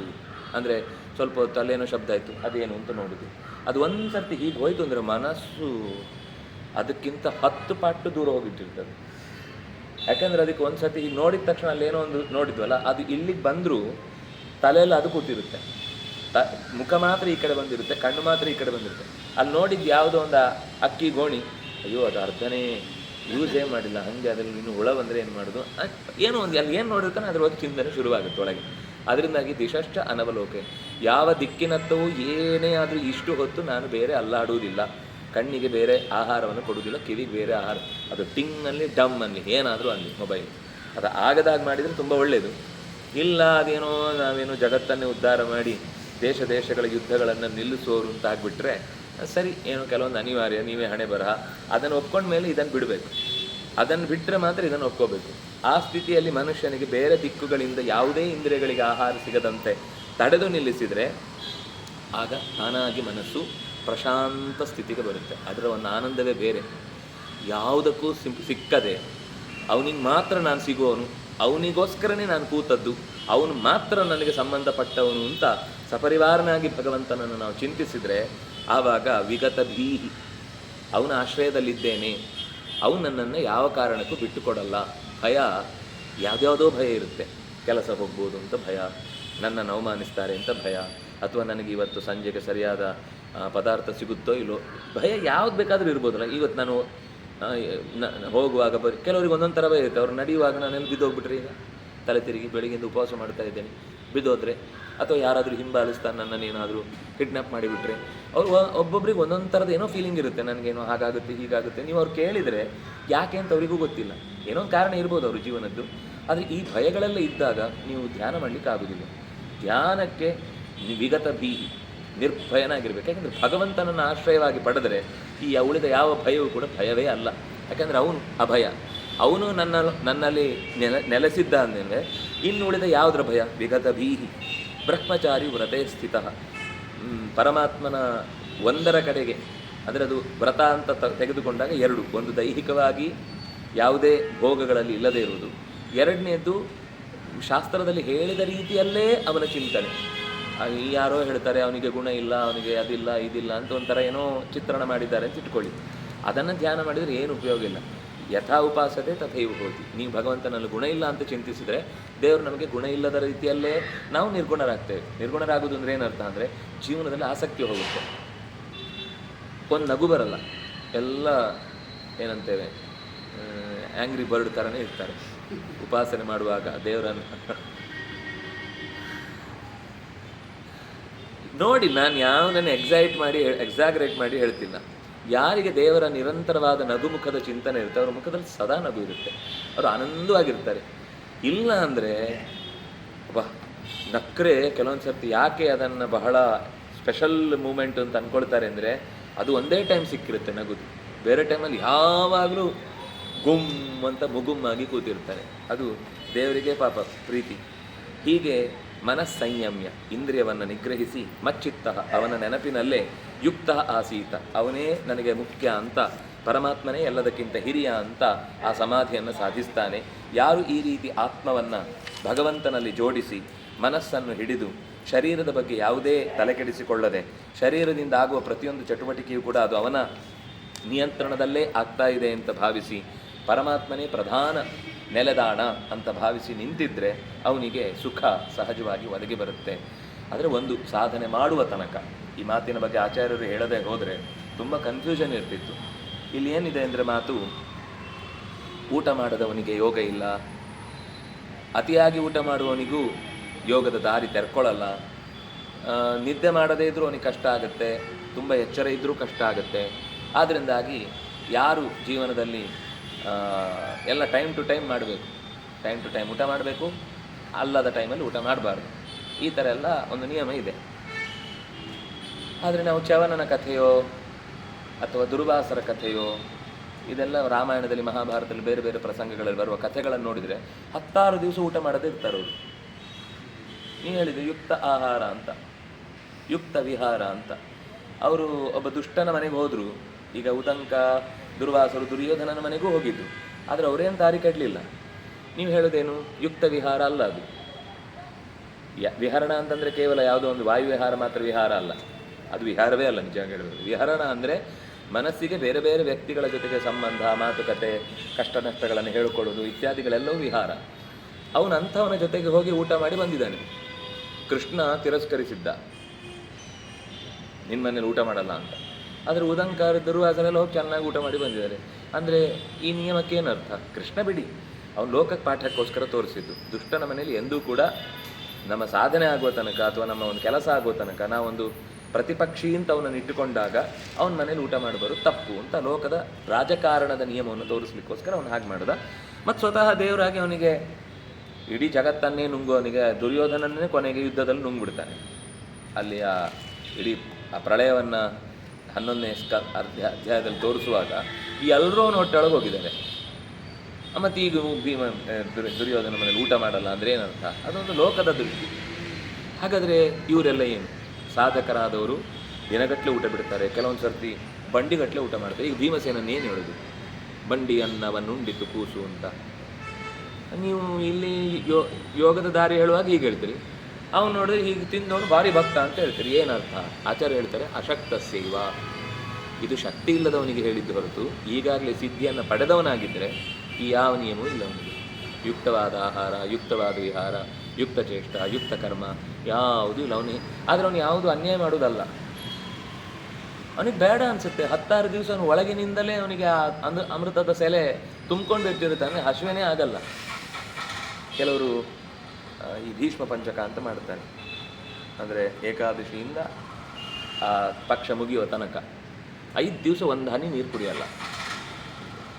ಇಲ್ಲೇ ಇದ್ದಾರೆ, ನನ್ನ 4-5 ಜನರನ್ನು ತೋರಿಸ್ತೇನೆ.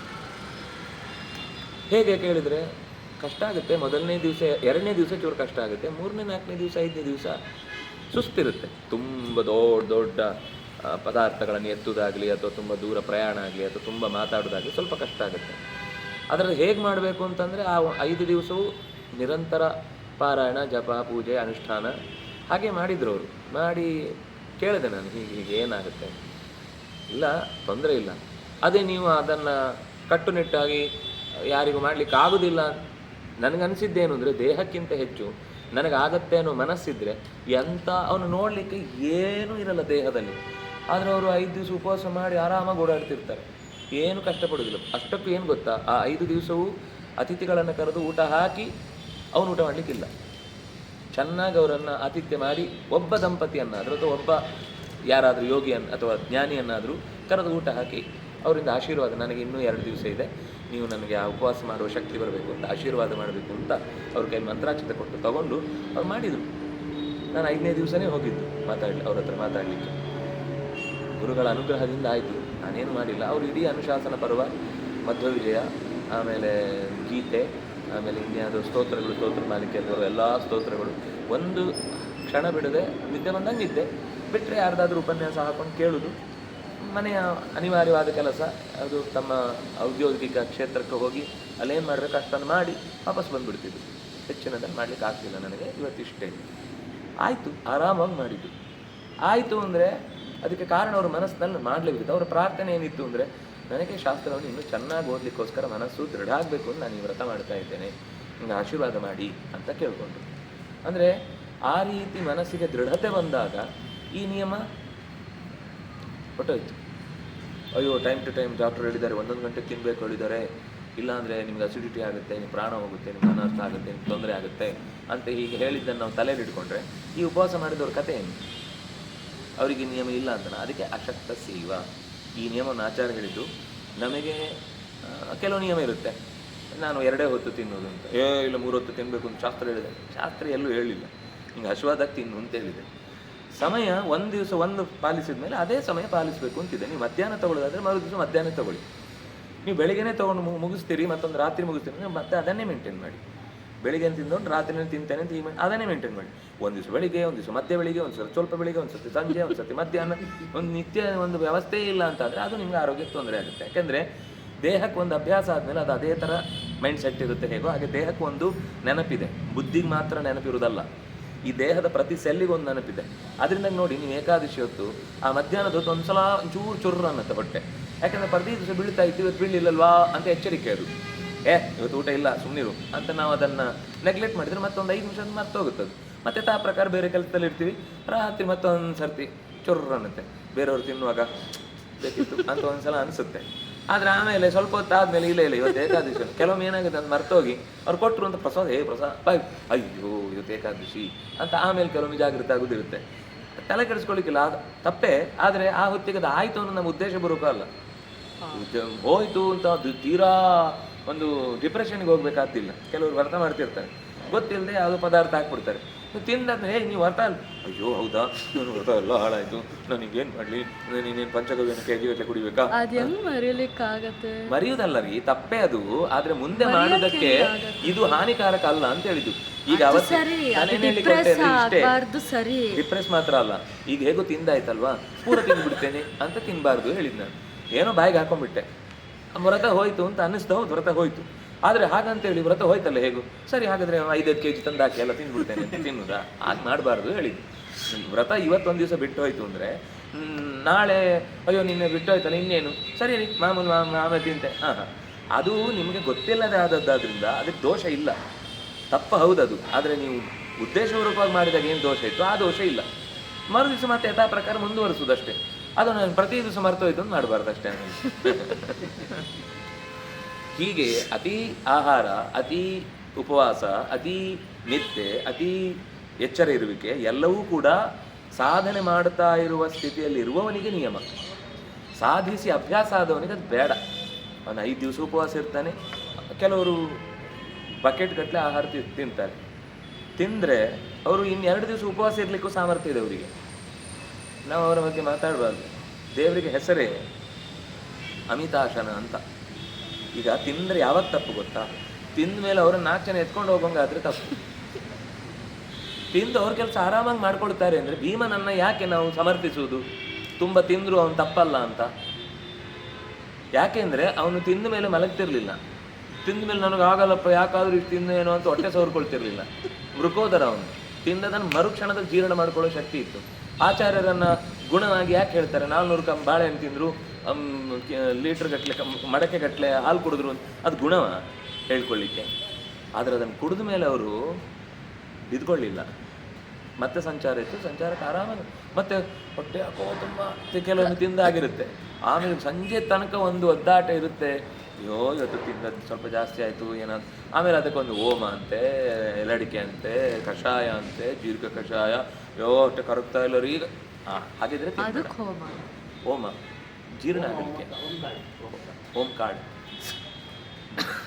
ಹೋಮ ಅಂದ್ಕೊಂಡ್ರ? ಹೋಮ ಅಲ್ಲ ರೀ, ಓಂ ಅಜ್ವಾನ ಅಂತಾರೆ ನಮ್ಮಲ್ಲಿ. ಆ ಪದಾರ್ಥ ಸ್ವೀಕರಣೆ ಎಲ್ಲ ಮಾಡುವಷ್ಟು ಒದ್ದಾಟ ಯಾಕೆ ಬೇಕು? ಅದಕ್ಕೆ ಹಿತಬಕ್ ಮಿತಬಕ್ ಋತಬಕ್ ಅದು ಅಲ್ಲಿ ಹೇಳಿದ ಕರೆಕ್ಟ್. ಸಾಧಿಸುವ ದಾರಿಯಲ್ಲಿದ್ದವನಿಗೆ ಅದು ಬೇಕು, ಆ ನಿಯಮ ಬೇಕೇ ಬೇಕು. ಸಾಧಿಸಿ ಆದವನಿಗೆ ಕೆಲವೊಂದರಲ್ಲಿ ಸಿದ್ಧಿ ಆಗಿರುತ್ತೆ, ಕೆಲವೊಂದರಲ್ಲಿ ಆಗಿರೋದು. ಅಂಥ ವಿಷಯದಲ್ಲಿ ಆ ಉಪವಾಸ ಕೊಡಲೇಬೇಕು. ಇಂದ್ರಿಯಗಳಿಗೆ ಉಪವಾಸ, ಆಹಾರಕ್ಕೆ ಉಪವಾಸ, ಕಣ್ಣಿಗೆ ಉಪವಾಸ, ಗ್ಯಾಜೆಟ್ ಉಪವಾಸ ಒಂದು ದಿವಸ ಮಾಡಬೇಕು. ಏಕಾದಶಿ ಗ್ಯಾಜೆಟ್ ಉಪವಾಸ ಮಾಡಿಬಿಡ್ಬೇಕು. ಇಲ್ಲ ನಮಗೆ ಅದನ್ನು ಬಿಟ್ಟು ಬದುಕಲಿಕ್ಕೆ ಬರಲಿಲ್ಲ ಅಂದರೆ ಒಂದು ದಿವಸ ಅದು ಕೈ ಕೊಟ್ಟರೆ ಹೀಗಿರುತ್ತೆ ನಮ್ಮ ಸ್ಥಿತಿ. ಹುಚ್ಚ ಆದರೂ ಸ್ವಲ್ಪ ಸುಧಾರಿಸ್ಕೊಳ್ತಾನೆ, ನಾವು ಸುಧಾರಿಸ್ಕೊಳ್ಳಲ್ಲ. ಅದರಿಂದಾಗಿ ನಾವು ಒಂದು ದಿವಸ ಏಕಾದಶಿ ವ್ರತದ ಜೊತೆಗೆ ಮಾಡಬೇಕಾದ ಆಹಾರ ಅಂದರೆ ನಾನು ಅದಕ್ಕೆ ಹೇಳಿದ್ದು. ಆಹಾರ ಅಂದರೆ ಬಾಯಿ ಆಹಾರ ಮಾತ್ರ ಅಲ್ಲ, ಕಣ್ಣು ಕಿವಿ ಮೂಗು ಬಾಯಿ ಎಲ್ಲವೂ ಆಹಾರ ಏನಿದೆ ಅದನ್ನು ಅವತ್ತು ಮಾಡಬೇಕು. ನಾವು ಅವತ್ತು ಮಾಡಿದರೆ ಅಂದರೆ ಒಂದು ದಿವಸ ಒಂದೇ ಸರ್ತಿ ಎಲ್ಲೋ ಮಾಡಲಿಕ್ಕೆ ಆಗಲಿಲ್ಲ ಅಂದರೆ, ಇದು ನಾನು ತಮಾಷೆ ಹೇಳ್ತಾ ಇದ್ದೇನೆ ಅನ್ಕೋಬೇಡಿ. ಇವತ್ತು ಸೈಕೋಥೆರಪಿಯಲ್ಲಿ ಇದೊಂದು ವ್ರತ. ವಿದೇಶದಲ್ಲೆಲ್ಲ ಹಾಗೆ ಮಾಡ್ತಾರೆ. ವಿದೇಶದಲ್ಲಿ ಬೆಳಿಗ್ಗೆ ಎಲ್ಲ ಕುಟುಂಬದವರು ಅಥವಾ ಪರಿಚಯದವರು ಎಲ್ಲ ಸೇರುವ ಪ್ರಸಂಗ ಬಂದರೆ ಅವತ್ತು ಅವರು ಅದನ್ನು ತೆಗೆದು ಅವರನ್ನು ಡಬ್ಬದಲ್ಲಿ ಹಾಕಿ ಬರ್ತಾರೆ ಮನೆಯಿಂದ ಹೊರಗಡೆ. ಅದು ಜಾಮರ್ ಅವತ್ತು ಬಂದು ರಾತ್ರಿ ಆಗುವಾಗ ಮತ್ತೆ ವಾಪಸ್ ತೊಗೊಂಡು ಹೋಗ್ಬೇಕು. ಅಲ್ಲಿ ತನಕ ಅವ್ರು ಫೋನ್ ಯೂಸ್ ಮಾಡುವಂಗಿಲ್ಲ, ಅದನ್ನು ಫಿಕ್ಸ್ ಆಗೇ ಬರುದು. ಇಲ್ಲ ಅಂದರೆ ಏನು, ಅಲ್ಲಿ ಅವರು ಅವ್ರ ಪಾಡಿಗೆ ಮಾತಾಡ್ತಿರ್ತಾರೆ ಸ್ಟೇಜಲ್ಲಿ, ಇವ್ರು ಇಲ್ಲಿ ಪಾಡಿಗೆ ಏನೋ ಅಂತ ಅವ್ರ ಹತ್ರನೇ ಮಾತಾಡ್ದಂಗೆ. ಏನಿಲ್ಲ ಮರ ಕೂತ್ಕೊ ಅಂದೆ ಒಂದು ದಿವಸ. ನಾನು ಕಾಮನ್ ಸೆನ್ಸು ಇಲ್ಲ. ಇನ್ನೊಬ್ಬರು ಎಲ್ಲರದ್ದೂ ಏಕಾಗ್ರತೆ ಹಾಳಾಗುತ್ತೆ ಒಂದು ಕ್ಷಣದಲ್ಲಿ. ಡಿಂಗ್ ಡಿಂಗ್ ಡಿಂಗ್ ಅಂತ ಶಬ್ದ ಬಂದರೆ ನಮಗೊಂದು ಪ್ರಜ್ಞೆ ಬೇಡವಾ? ಎಲ್ಲಿದ್ದೀವಿ, ಯಾವ ಸ್ಟೇಜಲ್ಲಿದ್ದೀವಿ ಅಂತ ಗೊತ್ತಿರಬೇಕಲ್ವ. ಅಂದರೆ ಈ ಥರದ ನಮಗೊಂದು ನಿಯಂತ್ರಣ ಶಕ್ತಿ ಬರದೇ ಇದ್ದರೆ ನಾವು ಎಲ್ಲವನ್ನೂ ಕಳ್ಕೊಳ್ಳುವ ಸ್ಥಿತಿಗೆ ಬರುತ್ತೆ. ಹಾಗಾಗಿ ಒಂದು ದಿವಸ ವಾಟ್ಸಪ್ ವ್ರತ, ಒಂದು ದಿವಸ ಫೇಸ್ಬುಕ್ ವ್ರತ, ಒಂದು ದಿವಸ ಇನ್ಸ್ಟಾ ವ್ರತ. ಯಾಕಂದರೆ ನಮ್ಮ ಹತ್ರ ವ್ರತಕ್ಕೆ ಸಾಮಾನುಗಳು ಅವ್ರತದ್ದು ತುಂಬ ಇದೆ. 4 ತಿಂಗಳು ಸಾಕಾಗೋದಿಲ್ಲ ಈ ವ್ರತ. ಚಾತುರ್ಮಾಸ ಅಲ್ಲ, ಇದು ವರ್ಷ ಮಾಸ ಆಗುತ್ತೆ, ವರ್ಷ ಪೂರ್ತಿ ಆಗುತ್ತೆ, ಒಂದೊಂದು ದಿವಸಕ್ಕೆ ಒಂದೊಂದು ಬಿಟ್ಟರೆ.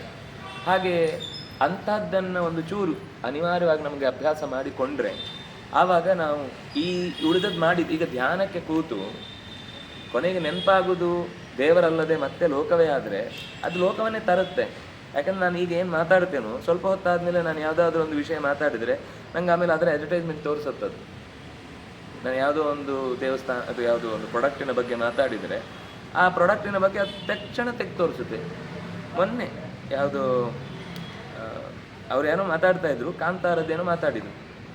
ಅಂದರೆ ಆ ರಥ ನಿಜವಾಗಿ ಇರಲಿಲ್ಲ, ಅಲ್ಲಿ ರಥದ ಬರೀ ಒಂದು ಆಕೃತಿಯನ್ನು, ಅಂದರೆ ರಥ ಅಂದರೆ ಇತ್ತು, ಆದರೆ ಅದು ಅಲ್ಲಿ ಬೀದಿಯಲ್ಲಿ ಹೋದಾಗಿರಲಿಲ್ಲ. ಅದು ಒಂದು ಗ್ರೀನ್ ಬೋರ್ಡ್ನ ಎದುರು ಭಾಗದಲ್ಲಿ ಅದನ್ನು ಇಟ್ಟು ಅವರು ಅಲ್ಲಾಡಿಸ್ತಾ ಇರ್ತಾರೆ, ಕೆಳಗಡೆಯಿಂದೆಲ್ಲ ಹೀಗೀಗ ಅಂತಿರ್ತಾರೆ, ಇವರು ನಿಂತವ್ರು ಹೀಗೀಗ ಅಂತಿರ್ತಾರೆ ಅಂತ ಮಾತಾಡಿದ್ದಷ್ಟೇ. ನಾವು ಮಾತಾಡಿ ಅದು ನಾವಿಬ್ಬರು ಮಾತಾಡಿದ್ದು. ಪಕ್ಕದಲ್ಲೋ ಅವನೇನೋ ರೀಲ್ಸ್ ನೋಡ್ತಿದ್ದ, ಅವನೇನೋ ಬೇರೆನೇ ಹುಡುಕ್ತಿದ್ದ, ಯಾವುದಕ್ಕೋ ಮನೆಗೇನೋ ಪದಾರ್ಥ ಏನೋ ಹುಡುಕ್ತಿದ್ದ. ನಾವು ಮಾತಾಡಿ ನಿಲ್ಲಿಸುವಷ್ಟೊತ್ತಿಗೆ ಅವನಿಗೆ ನೆಕ್ಸ್ಟ್ ರೀಲ್ ಬಂದದ್ದು ಅದೇ ಒಂದು ರೀಲ್ಸ್ ಇದೆ ಅದರದ್ದೇ, ಅವನು ಹೇಗೆ ಅದನ್ನು ಸ್ಟುಡಿಯೋದಲ್ಲಿ ಶೂಟ್ ಮಾಡಿದ್ದಾನೆ ಅಂತ ಅದೇ ಬಂತು. 3 ಸಲ 3 ವಿಷಯ ಮಾತಾಡಿದ್ರೆ 3 ವಿಷಯ ಅಲ್ಲಿ ಬಂತು ರೀಲ್ಸಲ್ಲಿ. ಅಂದರೆ ನಮ್ಮನ್ನು ಎಷ್ಟು ಅಧ್ಯಯನ ಮಾಡುತ್ತದು ಅಂತ. ನಾವು ನಮ್ಮನ್ನು ಅಧ್ಯಯನ ಮಾಡಲಿಲ್ಲ, ನಮಗಿಂತ ಹೆಚ್ಚು ಪರಿಚಯ ನಮ್ಮ ಬಗ್ಗೆ ಅದಕ್ಕಿದೆ. ನಿಮ್ಗೇನು ಬೇಕು, ಎಷ್ಟು ಬೇಕು, ಯಾವಾಗ ಬೇಕು, ಎಂಥದ್ದು ಬೇಕು. ಒಂದು ಸರ್ತಿ ನೀವು ಅಂಥದ್ದು ನೋಡಿದ್ಮೇಲೆ ಅದೇ ಅದೇ ಅದೇ ಅದೇ ಮತ್ತೆ ರಿಪೀಟ್ ಆಗಿ ನೀವು ಈ ತಮಾಷೆ ಅಥವಾ ಸ್ವಲ್ಪ ಜೋಕು ಈ ಥರದ್ದು ನೀವು ಒಂದು ಸಲ ನೋಡ್ಲಿಕ್ಕೆ ಶುರು ಮಾಡಿದರೆ ಅದೇ ಥರದ ಸೀರೀಸ್ಗಳು ಬರ್ಲಿಕ್ಕೆ ಶುರುವಾಗುತ್ತೆ ಅದರ ಮೇಲೆ.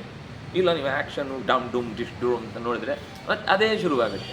ಇಲ್ಲ ನೀವು ಸೈಕೋ ಅಥವಾ ಏನೋ ಒಂಥರ ಮಾನಸಿಕವಾದ ಏನೋ ಸ್ಥಿತಿಗತಿಗಳಿಗೆ ಸಂಬಂಧಪಟ್ಟ ಏನೋ ಒಂದು ನೋಡ್ಲಿಕ್ಕೆ ಶುರು ಮಾಡಿದರೆ ಅದಕ್ಕೆ ಸಂಬಂಧಪಟ್ಟ ವಿಡಿಯೋಗಳೇ ಎದುರು ಬರಲಿಕ್ಕೆ ಶುರುವಾಗುತ್ತೆ. ಇದೆಲ್ಲ ನಮ್ಮನ್ನು ಬೀಳಿಸಲಿಕ್ಕೆ ಮಾಡಿದ ಅಧ್ಯಯನಗಳು, ಏಳಿಸ್ಲಿಕ್ಕಲ್ಲ.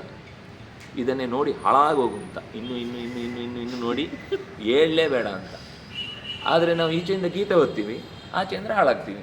ನೀವು ಏನಾಗ್ತಾ ಇದ್ದೀವಿ ಅಂತ ನಮಗೆ ಗೊತ್ತಿಲ್ಲ, ಒಂಥರ ದುಸ್ಥಿತಿ. ಎಷ್ಟು ಚೆನ್ನಾಗಿ ನಮ್ಮನ್ನು ಅದು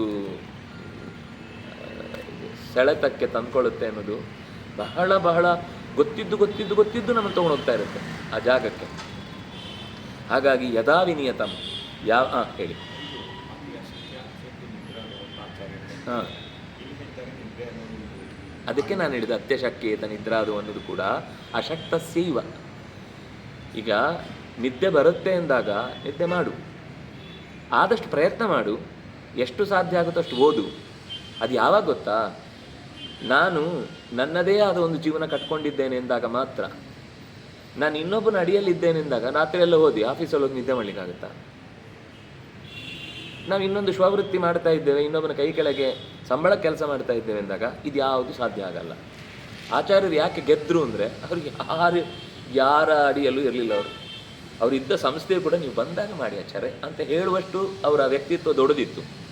ಆದ್ದರಿಂದ ಅವರು ರಾತ್ರಿ 3 ಗಂಟೆ ತನಕ ಓದಿ ಮತ್ತು ಅವರದ್ದೊಂದು 1-1.5 ಗಂಟೆ ನಿದ್ದೆ ಸಾಕಾಗ್ತಿತ್ತು ಅವರಿಗೆ. ಮತ್ತು ತುಂಬ ವಯಸ್ಸಾದ ಮೇಲೆ ಅವರು ಸ್ವಲ್ಪ ಮಧ್ಯಾಹ್ನ ಮಲಗ್ತಿದ್ರು. ಬಿಟ್ಟರೆ ಅವರೊಂದು 70-80 ತನಕನೂ 70-75 ತನಕನೂ ಕೂಡ ಅವರು ಮತ್ತೆ ಹಲಗನ್ನು ಮಲಗ್ತಿರ್ಲಿಲ್ಲ. ಓದಿ ಬೆಳಿಗ್ಗೆ ಒಂದು ಸ್ವಲ್ಪ ಹೊತ್ತು ಜಂಪು, ಅದು ಕೂಡ ಹೇಗೆ ಅಂದರೆ ನಮ್ಮ ಥರ ಆರಾಮ್ ಬಿಡಿಸ್ಕೊಂಡು ಇನ್ನಂತ ಗೊಡಕ್ಕಂತ ಗೊರ್ರಂತ ಗೊರಕೆ ಹೊಡಿದು ನಾನು ನೋಡಿಲ್ಲ. ಹೀಗೆ ಕೂತಿರ್ತಾರೆ, ಎದೆ ಮೇಲೆ ಹಂಗೆ ಪುಸ್ತಕ ಹಿಂಗೆ ಬಿದ್ದಿರುತ್ತೆ, ಸ್ವಲ್ಪ ಹೊತ್ತು ಅಲ್ಲೇ ನಿದ್ದೆ ಮಾಡ್ತಾರೆ, ಎಚ್ಚರ ಆಗುತ್ತೆ, ಪುಸ್ತಕ ತೆಗಿತಾರೆ, ಮತ್ತೆ ಓದ್ತಾ ಕೂತಿರ್ತಾರೆ, ಮತ್ತೆ ಮಲಗ್ತಾರೆ. ಒಂದು ದಿವಸ ಅಂದರೆ ನಮ್ಮನ್ನು ಒಂದು ಸ್ವಲ್ಪ ಇಂಪ್ರೆಸ್ ಮಾಡಲಿಕ್ಕೆ ಅಂತ ಹೇಳ್ಬೋದು. ನಾನು ವರ್ಷಾನುಗಟ್ಟಲೆ ಅವ್ರ ಜೊತೆಗೆ ರಾತ್ರಿ ಅವ್ರ ಜೊತೆಗೆ ಇರಬೇಕಾದ ಪ್ರಸಂಗ ಬಂದಾಗಲೆಲ್ಲ ಅವ್ರು ರಾತ್ರಿ ಪ್ರತಿ ದಿವಸ ಓದ್ತಿದ್ರು. ನಾಳೆ ಉಪನ್ಯಾಸ ಇದೆ ಅದಕ್ಕೆ ನೋಡ್ಕೊಳ್ತೇನೆ ಅಲ್ಲ, ಒಂದು ವಾರ ಉಪನ್ಯಾಸ ಇಲ್ಲದೆ ಇದ್ರು ಅವ್ರು ಓದ್ತಿದ್ರು. ಏನೋ ಒಂದು ಅವ್ರಿಗೆ ಬರೀ ಏನು ಪುಸ್ತಕ ಇಲ್ಲ ಅಂತ ಇಟ್ಕೊಳ್ಳಿ. ಕೆಲವೊಂದು ಸರ್ತಿ ಪುಸ್ತಕದ ಒತ್ತಡದಿಂದ ಏನೋ ಓದ್ತಾರೆ, ಆ ಪುಸ್ತಕಕ್ಕೆ ಸಂಬಂಧವೇ ಇರ್ತಿಲ್ಲ ಅವ್ರು ಓದ್ತಾ ಇದ್ದ ಪುಸ್ತಕಗಳು.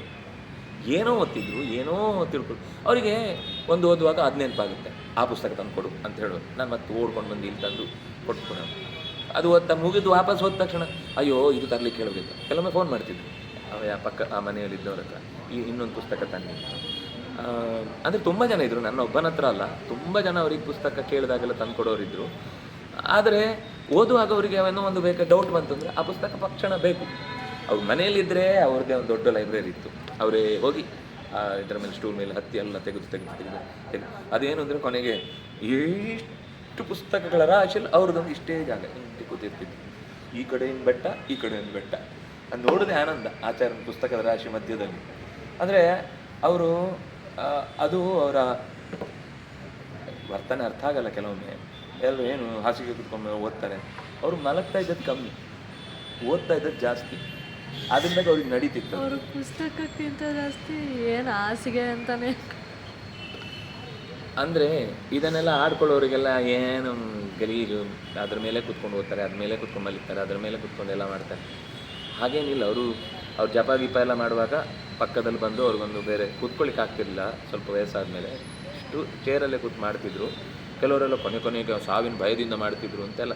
ಗೊತ್ತಿಲ್ಲದಿದ್ರೆ ಮಾತಾಡಬಾರ್ದು ಅವ್ರ ಬಗ್ಗೆ ಏನೂ ಗೊತ್ತಿಲ್ಲ ನಮ್ಮವರಿಗೆ. ಅವರು ಬೆಳಿಗ್ಗೆ ಪಾಠ ಮಾಡುವಾಗ ಯಾವತ್ತೂ ಶರ್ಟ್ ಹಾಕ್ತಿರ್ಲಿಲ್ಲ, ಸಂಜೆ ಮಾತ್ರ ಶರ್ಟ್ ಹಾಕ್ತಿದ್ದೆ. ಯಾಕೆಂದರೆ ಸಂಜೆ ಅದು ಪಾಠ ಅಲ್ಲ, ಪ್ರವಚನದಲ್ಲಿ ನಾನು ಎಲ್ರಿಗೂ ಹೇಳ್ತಾ ಇರೋದು ಎಲ್ಲ ವಿಷಯವನ್ನು ಹೇಳ್ತೇನೆ. ಪಾಠದಲ್ಲಿ ಎಲ್ಲರೂ ಬರ್ತಿದ್ರು, ಆದರೆ ಪಾಠದಲ್ಲಿ ಒಂದು ಸೀರಿಯಸ್ ಆಗಿ ಒಂದು ಪಾಠದ ವಿಷಯ ಬಿಟ್ಟರೆ ಸಬ್ಜೆಕ್ಟ್ ಅಂದರೆ ಟೆಕ್ಸ್ಟ್ ವೈಸ್ ಹೋಗ್ತಿದ್ರು ಪಾಠ. ಸಂಜೆಯೂ ಕೂಡ ಟೆಕ್ಸ್ಟ್ ವೈಸೇ ಇರ್ತಿತ್ತು, ಆದರೆ ಸ್ವಲ್ಪ ಜನರಲ್ ಆದ ಬೇರೆ ವಿಷಯಗಳ ನೆನಪಾಗಿದ್ದೆಲ್ಲ ಹೇಳ್ತಿದ್ರು, ಸ್ವಲ್ಪ ಲೋಕಾಭಿರಾಮ ಸೇರ್ಕೊಳ್ತಿತ್ತು. ಮತ್ತು ಅದು ಒಂಥರ ಇನಿಷಿಯಲ್ ಸ್ಟೇಜಲ್ಲಿದ್ದವರನ್ನು ಒಳಗೆ ಕರ್ಕೊಳ್ಳಿಕ್ಕಿರುವ ಸ್ಟೇಜ್ ಅದು. ಇದು ಈಗಾಗಲೇ ಒಂದು ಸ್ಟೇಜ್ ಕೇಳಬಹುದು, ನಾನು ಇದನ್ನು ಅರ್ಥ ಮಾಡ್ಕೊಳ್ಬಹುದು ಅನ್ನೋ ಸ್ಥಿತಿಯಲ್ಲಿದ್ದವನಿಗೆ ಗಂಭೀರವಾದ ಚಿತ್ರಣ. ಹಾಗಾಗಿ ಪಾಠ ಬೇರೆ ಪ್ರವಚನ ಬೇರೆ ಅನ್ನೋದು ಅವ್ರಿಗೆ ಸ್ಪಷ್ಟ ಗೊತ್ತಿದ್ದರಿಂದ ಅಲ್ಲಿ ನಿಯಮ ಪಾಲಿಸ್ತಿದ್ರು. ಎಷ್ಟು ದಿವಸ ಬೆಳಿಗ್ಗೆ ಪಾಠಕ್ಕೆ ಹೋಗ್ತಿದ್ವಿ ನಾವು, ಯಾವತ್ತೂ ಅವ್ರು ಶರ್ಟ್ ಹಾಕಿ ಪಾಠ ಮಾಡಿಲ್ಲ.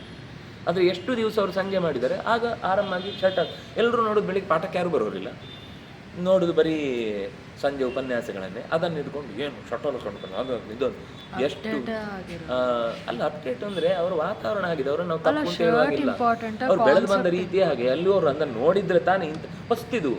ಯಾಕಂದರೆ ಇಲ್ಲಿ ತನಕ ಯಾರು ಹಾಗೆ ಬದುಕಿ ತೋರಿಸಿದ್ದಿಲ್ಲ. ಅವ್ರಿಗೆ ಇದೆಲ್ಲ ಒಂಥರ ಹೀಗೆ ಹೇಳಿದರೆ ತಪ್ಪಾಗುತ್ತಲ್ವ. ಕೆಲವರಿಗೆ ಒಂಥರ ಭಯದಿಂದ ತಪ್ಪು ಅಂತ, ಕೆಲವರಿಗೆ ಆಕ್ರೋಶದಿಂದ ತಪ್ಪು ಅಂತ, ಕೆಲವರು ಅವ್ರು ಮಾಡ್ತಾರೆ ಅಂತ ತಪ್ಪು. ಬೇರೆ ಕಾರಣಗಳೇ ಬೇಕಿಲ್ಲ, ಅವ್ರು ಮಾಡಿದಾರೆ ಅದು ತಪ್ಪೆ. ಅವ್ರು ಏನು ಹೇಳಿದ್ರು ತಪ್ಪು. ಅವ್ರು ದೇವ್ರು ದೊಡ್ಡವನು, ಇಲ್ಲ ನಮ್ಮ ಪ್ರಕಾರ ತಪ್ಪು, ಒಂದು ದೇವ್ರು ಚಿಕ್ಕವನು, ಇಷ್ಟೇ. ಕಾರಣವೇ ಗೊತ್ತಿಲ್ಲದೆ ದ್ವೇಷಿಸುವವರು ಇದ್ದರು. ಆದರೆ ಇದೆಲ್ಲ ನಿಯಮ ಆಚಾರ್ಯಕ್ಕೆ ವಿರುದ್ಧ. ನಾತ್ಯಷ್ಟತಸ್ತು ವ್ಯಕ್ತಿ ನಚಾತ್ಯಂತ ಮನಷ್ಟತ ನಚಾತಿ.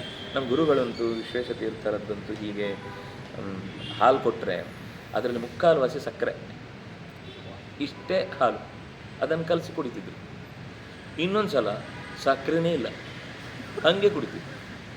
ಕೆಲವೊಂದು ಸರ್ತಿ ಇಷ್ಟು ಮೆಣಸಿನ ಪುಡಿ, ಬರೀ ಮೆಣಸಿನ ಪುಡಿ ಹಾಕ್ಕೊಂಡು ಕಲಸಿ ತಿನ್ನೋದು. ಕೆಲವೊಮ್ಮೆ ಅವ್ನು ಮಾಡಿದ್ರು ಎಂಥದ್ರಲ್ಲಿ ಉಪ್ಪು ಖಾರ ಎಂಥದ್ದು ಸಪ್ಪೆ, ಸುಮ್ಮನೆ ತಿಂತಿದ್ರು.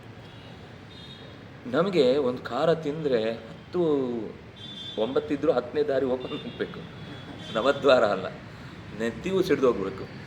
ಆದರೆ ಅವರು ವಿಚಿತ್ರ ಇಂಥದ್ದೆಲ್ಲ ಉಂಟಲ್ಲ ಅವ್ರದ್ದು ಹಾಗೆ. ನಿದ್ದೆ ಬಹಳ ಚಿಕ್ಕದು, ರಾತ್ರಿ 12:30 ಮಲಗುವಾಗ ಬೆಳಿಗ್ಗೆ 3:45 ಎದ್ದಾಯಿತು. ಮತ್ತೆ ಅವತ್ತಿಗೆ ಪಾಠದ್ದೆಲ್ಲ ಒಂದು ಸರ್ತಿ ಪೂರ್ವಾವಲೋಕನೆ. ಮಕ್ಕಳಿಗೆ ಬೇರೆ ಬೇರೆ ಪಾಠ ಇರ್ತಿತ್ತು, ಸುಧಾ ಪಾಠ ಬೇರೆ, ತತ್ವಪ್ರದೀಪ ಪಾಠ ಬೇರೆ, ತಂತ್ರ ಇದನ್ನು ತಾತ್ಪರ್ಯ ಚಂದ್ರಿಕಾ ಬೇರೆ ಪಾಠ. ಎಲ್ಲ ಪಾಠಕ್ಕೆ ಒಂದು ಸರ್ತಿ ಅವರು ಕಣ್ಣಾಡಿಸ್ತಿದ್ರು. ಏನು ನೋಡಬೇಕಲ್ಲ, ಒಂದು ಸಲ ಗೊತ್ತಾಗುತ್ತಲ್ಲ. ಆಮೇಲೆ 4:15 ಅಷ್ಟೊತ್ತಿಗೆ ಪೇಪರ್ ಬರಬೇಕು. ಒಂದು 18 19 20 ಪೇಪರ್ಗಳು. ಅದರಲ್ಲಿ ಕೆಲವೆಲ್ಲ ವಾರದ ಪತ್ರಿಕೆ ಇದ್ದರೆ ಅವತ್ತೊಂದು ಭಾನುವಾರ ಎಕ್ಸ್ಟ್ರಾ, 14-5 ಎಕ್ಸ್ಟ್ರಾ. ಅಷ್ಟು ಪೇಪರ್, ಹಿಂದಿ ಕಮ್ಮಿ, ಇಂಗ್ಲೀಷು ಕನ್ನಡ ಎಲ್ಲ ಪೇಪರ್ಗಳು ಬೇಕು. ಎಷ್ಟು ಇವತ್ತು ಚಾಲ್ತಿಯಲ್ಲಿದೆ ಅಷ್ಟು ಪೇಪರ್ ಬರಬೇಕು ಅವ್ರಿಗೆ. ಅಷ್ಟು ಪೇಪರನ್ನು ಬೆಳಿಗ್ಗೆ ಓದ್ತಿದ್ವಿ. ಕೇಳ್ತಿದ್ವಿ, ಏನು ಆಚಾರ, ಏನು ಸ್ವಾಮಿ ನೀವು ಬೆಳಗ್ಗೆ ಎದ್ದು ಪೇಪರು 4 ಗಂಟೆಗೆ ಎದ್ದು ಅದನ್ನು ಓದಿದರೆ ಏನದು? ಅದಕ್ಕೆ ಅವ್ರು ಏನು ಹೇಳ್ತಿದ್ರು ಅಂದರೆ, ಬೇರೆ ಏನಾದರೂ ಮಾಡಲಿಕ್ಕೆ ಹೋದರೆ ತಕ್ಷಣ ಮತ್ತು ಅವ್ರು ತುಂಬ ಹೊತ್ತು ಓದ್ತಿರ್ಲಿಲ್ಲ. ಅದರಲ್ಲಿ ಅವ್ರದ್ದು ಎಷ್ಟು ಚಂದ ಅವರದ್ದೊಂದು ಈ ಬೈಫರ್ಕೇಷನ್ ಅದು ಹೀಗೆ ತೆಗೆಯುವಾಗ ಈ ಮಧ್ಯದಿರುತ್ತಲ್ಲ, ಅದರಲ್ಲಿ ಸಾಮಾನ್ಯ ಸಿನಿಮಾ ಅದು ಇದೆಲ್ಲ ಅದರಲ್ಲಿ ಅಡ್ವರ್ಟೈಸ್ಮೆಂಟಲ್ಲಿ ಅದರಲ್ಲಿ ಬರುತ್ತೆ. ಅವ್ರು ಹೀಗೆ ತೆಗೆಯುವಾಗ ಅದು ಬಿದ್ದರೆ ಅದನ್ನು ಬಿದ್ದೇ ಇರ್ತದೆ, ಅದು ಹೊರಗೆ ಕಾಲು ಕೆಳಗೆ ಬಿದ್ದೋಗಿರ್ತದೆ, ನಾವು ಎತ್ತಿ ಇಡಬೇಕು.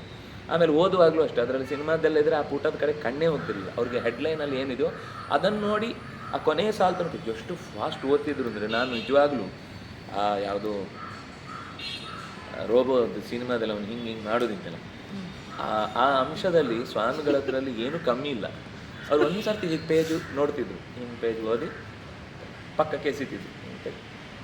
ಒಂದು ಅರ್ಧ ಗಂಟೆಯಲ್ಲಿ ಅಷ್ಟು ಪೇಪರ್ ಓದಿ ಮುಗಿಸ್ತಿದ್ರು.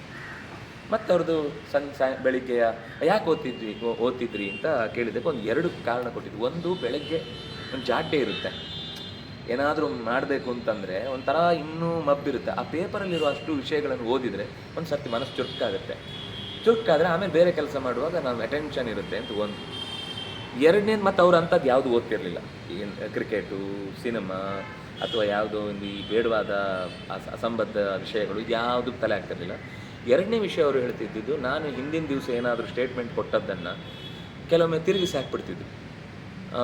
ವೇದಗಳಲ್ಲಿ ಮೂರ್ತಿ ಪೂಜೆಯ ಬಗ್ಗೆ ಉಲ್ಲೇಖವಿಲ್ಲ ಅಂತ ಹಾಕ್ಬಿಡೋರು ಅಂತ ಪೇಜಾವರ ಶ್ರೀಗಳು. ಅವ್ರಿಗೆ ಪೇಪರ್ ಓಡ್ತಾ ಇರೋದಿಲ್ಲ. ಪೇಜಾವರ ಶ್ರೀಗಳು ಹೇಳೋದಂದ್ರೆ ಎಲ್ಲ ಬಿಗ್ರಿ ಒಳ್ಳೆ ಹಾಲು ಬೋಂಡ ಬಿಸಿ ಬಿಸಿ ಖರ್ಚಾಗ್ತಿತ್ತು. ಅದನ್ನು ಸ್ವತಃ ರವಿ ಬೆಳಗೆರೆ ಹೇಳಿದ್ದ. ನಮಗೆ ಪೇಜಾವರ ಸ್ವಾಮಿಗಳು ಪೇಪರ್ ಕರೆಕ್ಷನ್ ಅದು ಸೇಲ್ ಆಗ್ಲಿಕ್ಕೆ ಮಾತ್ರ ಅವ್ರು ಫೋಟೋ ಹಾಕ್ತಿದ್ರು, ಏನೂ ಇರಲ್ಲ ಒಳಗೆ. ಪೇಜಾವರ ಸ್ವಾಮಿಗಳು ಇವತ್ತು ಉಡುಪಿಯಿಂದ ಬೆಂಗಳೂರಿಗೆ ಬಂದರು, ಇಷ್ಟೇ. ಪೇಪರ್ ಮತ್ತು ದೊಡ್ಡದಿರುತ್ತೆ ಎದುರುಗಡೆ ಫಸ್ಟ್ ಪೇಪರಲ್ಲಿ. ನಾವು ಅವರನ್ನು ನಮಗೆ ಪೇಪರ್ ಓಡಬೇಕು, ಇಲ್ಲಾಂದರೆ ಓಡಲ್ಲ ಅಂತ ಹೇಳ್ತಿದ್ದ. ಇನ್ನೊಂದು ವಿಷಯ ಅದು ಹೇಳಿದ್ದು, ತಪ್ಪು ಹೇಳಿಕೆಯನ್ನು ನಮೂದಿಸಿದರೆ ಅದಕ್ಕೆ ಮರು ದಿವಸ ಮತ್ತೆ ಅವರು ಸಮಜಾಯಿಷಿ ಕೊಡ್ತಾರೆ. ನಾನು ನಿನ್ನೆ ಈ ಮಾತು ಅವರು ಹೇಳಿದ್ದೇನು ಅಂದರೆ, ವೇದಗಳ ಕಾಲದಲ್ಲಿ ಇಷ್ಟು ನಾವು ಏನು ಈ ದೈವಸ್ಥಾನಗಳು ದೇವಸ್ಥಾನಗಳು ಅಂತ ನೋಡುತ್ತೇವೆ, ಅಷ್ಟು ದೊಡ್ಡ ಪ್ರಮಾಣದಲ್ಲಿ ಈಗ ನಾವು ಏನು ಮಾಡ್ತಾಯಿದ್ವಿ ಆ ಥರ ಇರಲಿಲ್ಲ. ಎಲ್ಲರ ಮನೇಲಿ ಹೋಮ ಮಾಡೋದು ಅಂತ ಇರಲಿಲ್ಲ. ರಾಜ ಮಾಡ್ತಿದ್ದ, ಅಥವಾ ಪ್ರತ್ಯೇಕವಾಗಿ ಅವನಿಗೇನಾದರೂ ಒಂದು ವಿಶೇಷ ದೆಸೆ ಅಥವಾ ಏನಾದರೂ ಒಂದು ಶಾಂತಿ ಕರ್ಮಗಳು ಅಂತಿದ್ದರೆ ಮಾತ್ರ. ಈಗ ಮನೆಯಲ್ಲಿ ಒಂದು ಫ್ರೀ ಉಂಟು, ಒಂದು ಹೋಮ ಮಾಡೋಣ, ದುಡ್ಡುಂಟು, ಅಗ್ನಿಹೋತ್ರ ಮಾತ್ರ. ಈಗ ನಾನು ಹೇಳಿದ್ದು ಈ ವಿಶೇಷ ಸರ್ಪಶಾಂತಿ, ಆ ಶಾಂತಿ, ಈ ಶಾಂತಿ, ಇನ್ನೊಂದು ಮತ್ತೊಂದು ಅದೇ ಇತ್ತಾದ್ರಿಂದ ಅದು ಬೇಕಿರಲಿಲ್ಲ ಅಂತ. ನಿತ್ಯ ಮಾಡುವ ಅಗ್ನಿಹೋತ್ರ ಇದ್ದದ್ರಿಂದ. ಆಮೇಲೆ ಈ ಆಡಂಬರಗಳು ಅದು ಇದುಗಳು ಯಾವುದೂ ಇರಲಿಲ್ಲ. ಮೂರ್ತಿಯನ್ನು ಅಷ್ಟು ಅವರು ಅಗ್ನಿಯೇ ಮೂರ್ತಿ ಆದ್ದರಿಂದ ಪ್ರಧಾನ, ಬೇರೆ ಮೂರ್ತಿಗಳ ಬಗ್ಗೆ ಅವರಿಗೆ ಅಷ್ಟು ಇರಲಿಲ್ಲ ಅಂತ ಅರ್ಥಲ್ಲ. ಯಾಕೆಂದರೆ ದೇವಸ್ಥಾನಗಳ ಬಗ್ಗೆ ಹೇಳುವ ರಾಮಾಯಣದಲ್ಲೂ ರಾಮ ದೇವಸ್ಥಾನದ ಇದರಿಂದ ಭರತ ಬರುವಾಗ ದೇವಸ್ಥಾನಗಳ ದಾರಿಯನ್ನು ದಾಟಿ ಬಂದ ಅಂತಿದೆ. ಮಹಾಭಾರತದಲ್ಲೂ ಪಾಂಡವರು ದೇವಸ್ಥಾನಕ್ಕೆ ಹೋದರು, ಅಲ್ಲಿ ಅರಗಿನ ಮನೆಯ ಪ್ರಸಂಗ ಬಂದಾಗ ಅವರು ಉತ್ಸವಕ್ಕೆ ಹೋದರು ಅಂತೆಲ್ಲ ಮಾತಿದೆ. ಆದರೆ ಅವರೇನೋ ಒಂದು ಅರ್ಥದಲ್ಲಿ ಹೇಳಿದ್ರು, ನೀವು ಮೂರ್ತಿ ಪೂಜೆ ಇರಲಿಲ್ಲ ಏನೇ ಮರು ದಿವಸ ಮತ್ತೆ ಅವ್ರು ಹೇಳಿದ್ ಯಾಕೆ ಪೇಪರ್ ಓದ್ತಿದ್ದೆ ಅಂದರೆ, ನಾನು ಹೇಳಿದ ಹೇಳಿಕೆಗಳನ್ನು ತಿರುಚಿ ಬರೆದ್ರೆ ಮರು ದಿವಸ ಅದೇ ಗಟ್ಟಿಯಾಗಿ ನಿಲ್ತಾ, ಅದಕ್ಕೆ ನಾನು ಮತ್ತೆ ಮರು ದಿವಸ ಅವರನ್ನು ಕರೆಯುವುದು. ನಾನು ಹೇಳಿದ್ದೇನೆ, ನೀವು ಹಾಕಿದ್ದೇನೆ. ಇಲ್ಲ ಸ್ವಾಮಿ, ಅದು ಏನೋ ನಾನು ಕರೆಕ್ಟಾಗಿ ಬರ್ಕೊಟ್ಟಿದ್ದೆ, ಅವರೇನೋ ಎಡಿಟರ್ ಚೇಂಜ್ ಮಾಡಿಬಿಟ್ಟಿದ್ದಾರೆ ಅಂತ ಅವ್ರ ಮೇಲೆ ತಾಕೋರು. ಎಡಿಟರಿಗೆ ಫೋನ್ ಮಾಡಿದರೆ ಅವ್ನು ಬರ್ಕೊಂಡಿದ್ದು ಹಾಗೆ ಇತ್ತು ಅಂತ. ಸರಿ, ಯಾರನ್ನು ನಂಬುದು? ನಾನು ಇವತ್ತು ಹಾಕಿದ್ದಾನೆ ಹೀಗೆ ಹಾಕಬೇಕು, ಇಲ್ಲ ನಾಳೆಯಿಂದ ನನ್ನ ಹತ್ರ ನೀವು ಬರಬಾರ್ದು. ಇಲ್ಲ ಸ್ವಾಮಿ ಕರೆಕ್ಟಾಗಿ ಅವ್ರಿಗೆ ಬೇಕು. ಸ್ವಾಮಿ ನಿಮ್ಮ ಅಭಿಪ್ರಾಯ ಏನು? ಪ್ರತಿ ದಿವಸ ಏನಾದರೂ ಒಂದು ಇವತ್ತೇನಾದರೂ ಉಂಟ ಅಂತ ಬರೋರು, ಬಂದು ಹೇಳಿಕೆ ತೊಗೊಂಡು ಹೋಗೋರು. ಅವ್ರು ಇಲ್ಲಿ ಬಂದರು ಅಂದರೆ ಒಂದಿಷ್ಟು ಜನ ಬರ್ತಾರೆ ಓಡ್ಕೊಂಡು. ಗಾಡಿ ಬರೋದ್ರ ಜೊತೆಗೆ ಈ ದುಂಬಿ ಜೇನು, ರಾಣಿ ಜೇನು ಬಂದಾಗದ್ರೆ ಹಿಂದೆ ಎಲ್ಲ ಬರುತ್ತಲ್ಲ, ಹಾಗೆ ಎಲ್ಲ ಬರೋರು. ನಮ್ಗೆ ಎಷ್ಟೋ ಸಲ ಅನ್ನಿಸ್ತಿತ್ತು, ಬಿಕೋಂತ ಇರ್ತಿತ್ತು ಕೆಲವೊಂದು ಯಾರೇ ಅವ್ರು ಇಲ್ಲದೇ ಇದ್ದರೆ.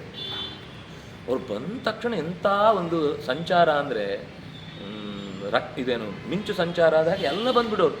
ನಮಗೆ ಆಶ್ಚರ್ಯ, ಎಲ್ಲಿಂದ ಬರ್ತಾರೆ? ಸ್ವಾಮಿಗಳಿದ್ದಾರೆ 1000 ಫೋನ್. ಆ ಫೋನಿಗೆ ಅವ್ರಿಗೆ ಮಾತಾಡಿ ಸಾಕಾಗ್ತಿತ್ತು, ಅದರ ಜೊತೆಗೆ ನಿರ್ವಹಣೆ ಮಾಡುವವರಿಗೆ. ಹಾಗೆ ಅವರ ನಿತ್ಯದ ಚಟುವಟಿಕೆ ಮಾಡುವಾಗ ಇದೊಂದು ಇಟ್ಕೊಳ್ತಿದ್ರು. ಅಂದರೆ ಪೇಪರ್ ಓದೋದ್ರ ಉದ್ದೇಶ ಏನು ನಮ್ಗೆ ಅರ್ಥ ಆದಮೇಲೆ ಇಲ್ಲ, ಅಲ್ಲಿ ತನಕ ನಮಗೂ ಹಾಗೆ ಅನ್ನಿಸ್ತಿತ್ತು. ಎಲ್ಲರೂ ಹೇಳ್ತಿದ್ರು, ಬೆಳಿಗ್ಗೆ ಫೋನ್ ಪೇಪರಿಂದ ಅಂದರೆ ಸಾಯ್ತಾರೆ ಹಾಗೆ ಬೈತಿದ್ರು. ತಂದುಕೊಡೋರು ಅಥವಾ ಇನ್ಯಾರೋ ಅದರ ತಂದುಕೊಡ್ಲಿಲ್ಲ ಅಂತ ಅವ್ರಿಗೆ ಜೋರು ಮಾಡಿದರೆ ಬೈತಿದ್ರು. ಆದರೆ ನಮಗೆ ಕೇಳಿದ ಮೇಲೆ ಅವರ ಉದ್ದೇಶ, ಅವರ ಆ ದೂರದೃಷ್ಟಿ, ಅವರಿಗಿರುವ ಕಾಳಜಿ ಪ್ರಕೃತಿಯ ಪರಿಸರದ ಮೇಲೆ ಅಥವಾ ಜನರ ವಿಷಯದಲ್ಲಿ ತಪ್ಪು ತಿಳುವಳಿಕೆ ಹೋಗಬಾರ್ದು ಅಂತ, ಈ ಥರ ಈ ನಿಯಮಗಳೆಲ್ಲ ನಮಗೆ ಮಾತ್ರ. ಶಿಸ್ತು, ಸಂಯಮ, ಆಚರಣೆ, ಪರಂಪರೆ, ಅದು ಇದು ಎಲ್ಲ ಅವರೆಲ್ಲ ಅದು ಮೀರಿದವರು. ಅವ್ರಿಗೆ ಅದು ಬೇಕಿಲ್ಲ. ನಾನು ಅದಕ್ಕೆ ಹೇಳಿದ್ದು, ಅವರಿಬ್ಬರಲ್ಲಿ ವ್ಯತ್ಯಾಸವೇ ಇರಲಿಲ್ಲ. ಈ ಯೋಚನೆಗಳೆಲ್ಲ ಹರಿಯಾಗಿರ್ಬೋದು, ಬದುಕಿನ ರೀತಿ ಆಗಿರ್ಬೋದು, ತಿಳಿದ ವಿಷಯ ಆಗಿರ್ಬೋದು, ಅದರ ಆಳ ಹೋಗುವ ರೀತಿ ಎಷ್ಟು ಆಳ ಅಂದರೆ ಇಬ್ಬರು ಹಾಗೇನೆ. ಡೆಪ್ತು ಅಂತಂದ್ರೆ ಒಂದು ಶಾಸ್ತ್ರದ ಒಳಗೆ ಗೋವಿಂದಾಚಾರ್ಯ ಒಂದು ಸರ್ತಿ ಯಾವುದೋ ಕತೆ ಹೇಳಿದ್ರು. ಯಾವುದೋ ಒಂದು ದೊಡ್ಡ ಸಭೆ, 3 ದಿವಸ ಚರ್ಚೆ ಆಗಿದೆ. ನಮ್ಮ ಸ್ವಾಮಿಗಳು ಇರಲಿಲ್ಲ, ದೊಡ್ಡವರು ಇರಲಿಲ್ಲ, ವಿದ್ಯಾಮಾನ್ಯರಿದ್ದರು. ಏನೋ ತಾರ್ಕಿಕ ಪ್ರಕ್ರಿಯೆ, ವೇದಾಂತದ ಏನೋ ಚರ್ಚೆ, ಏನು ನನಗೆ ವಿಷಯ ಮರ್ತೋಗಿದೆ. ಬಂದರು ಸ್ವಾಮಿಗಳು, ಅವ್ರು ಗೊತ್ತಲ್ಲ ಗಡಿ ಬಿಡಿ ಎಲ್ಲ ಬಂದರೆ ಅವು ಬಂದ್ರು ಎಲ್ಲ ಬಡ ಅಂತ ಎದ್ದೇನಿಲ್ಲ. ಸೀದಾ ಬಂದು ಕೂತ್ರು, 5 ನಿಮಿಷ ಆಯಿತು. ಅವ್ರು 3 ದಿವಸದಿಂದ ಹೊಡೆದಾಡ್ತಾ ಇದ್ದಾರೆ. ಲಟ್ಟಣಿಗೆ ಕೊಟ್ಟಿಲ್ಲ ಅಷ್ಟೇ, ಕೈಗೆ ಯಾರಿಗೂ ಹೊಡೆದಾಡಿ ಅಂತ ಹೊಡೆದಾಡ್ತಾ ಇದ್ದಾರೆ. ಕೇಳಿಸ್ಕೊಂಡ್ರು, ಏನು ಅಂತೇಳಿ ಹೀಗೆ ಇದೊಂದು ಪರಿಷ್ಕಾರ ಅದಾಗಿತ್ತು. ವಿದಿನ್ 5 ಸೆಕೆಂಡ್ ಪ್ರಶ್ನೆ ಕೇಳಿ 3 ದಿವಸ ಹೊಡೆದಾಡದ ವಿಷಯ 5 ಸೆಕೆಂಡ್ ಎಲ್ಲವರು ಒಂದು ಪರಿಷ್ಕಾರ ಹೇಳಿ ಇಡೀ ಸಭೆ ತಬ್ಬಿದ್ದು. ಅದು ಬಹಳ ಕಷ್ಟದ ಚಟುವಟಿಕೆ. ಇಲ್ಲಿದ್ದವ್ರು ಯಾರೂ ಸಾಮಾನ್ಯರಲ್ಲ. ಅದನ್ನೇ ಇಡೀ ಜೀವನ ಮಣ್ಣು ಹೊತ್ತವರು, ಆ ಶಾಸ್ತ್ರಕ್ಕೋಸ್ಕರನೇ ಜೀವನ ತೆತ್ತವರು. ವಿದ್ಯಾಮಾನ್ಯರಿಗೊಂದು ಆನಂದ ಆಯಿತು. ಅವರು ಶಿಷ್ಯರು, ನನ್ನ ಈ ವಿಷಯಕ್ಕೆ ನೀವು ಬರಬೇಕು ಅಂತಲೇ ಕಾಯ್ತಾ ಇದ್ದಿದ್ದು ಅನ್ನೋ ಥರ ಈ ಪ್ರಸಂಗ ನಡೆಯಿತು.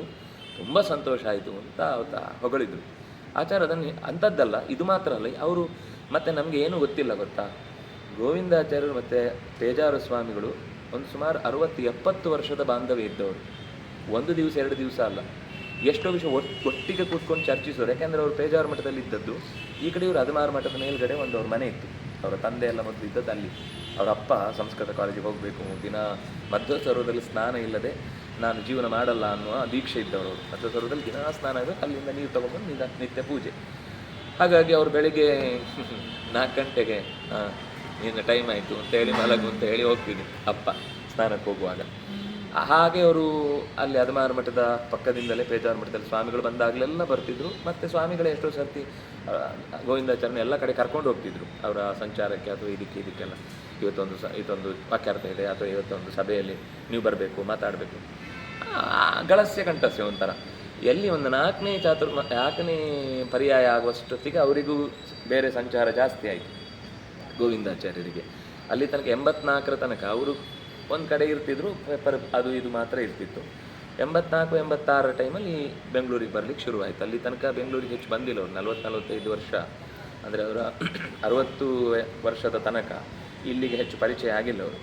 ಆದಮೇಲೆ ಮಾತ್ರ ಸಿಕ್ಕದ್ದು. ಅದಕ್ಕಿಂತ ಮುಂಚೆ ಆ 24 ವರ್ಷದಲ್ಲಿ ನಾವು ಆಮೇಲೆ ಏನು ಕೇಳಿದ್ವಿ ಅದರ 10 ಪಟ್ಟು ಅವರು ಉಪನ್ಯಾಸಗಳು, ಲೇಖನಗಳು, ಬರವಣಿಗೆಗಳು ಆಗಿ ಹೋಗಿದೆ.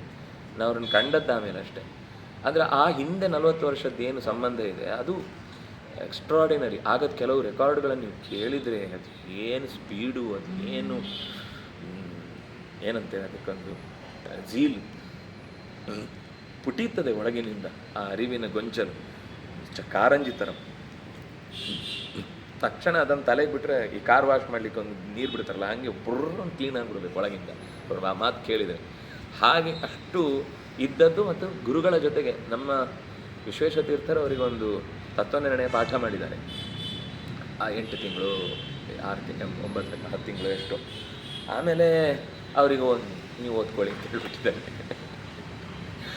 ಖುಷಿಯಾಗಿದೆ ಅವರಿಗೆ. ಮತ್ತು ಇವರು ಚಂದ್ರಿಕನೂ ಕೂಡ ಹಾಗೆ ಪಾಠ ಮಾಡಿದ್ದಲ್ಲ, ಓದ್ತಾ ಅರ್ಥ ಹೇಳ್ತಾ ಹೋಗುದು ವಿದ್ಯಾಮಾನ್ಯರ ಹತ್ರ.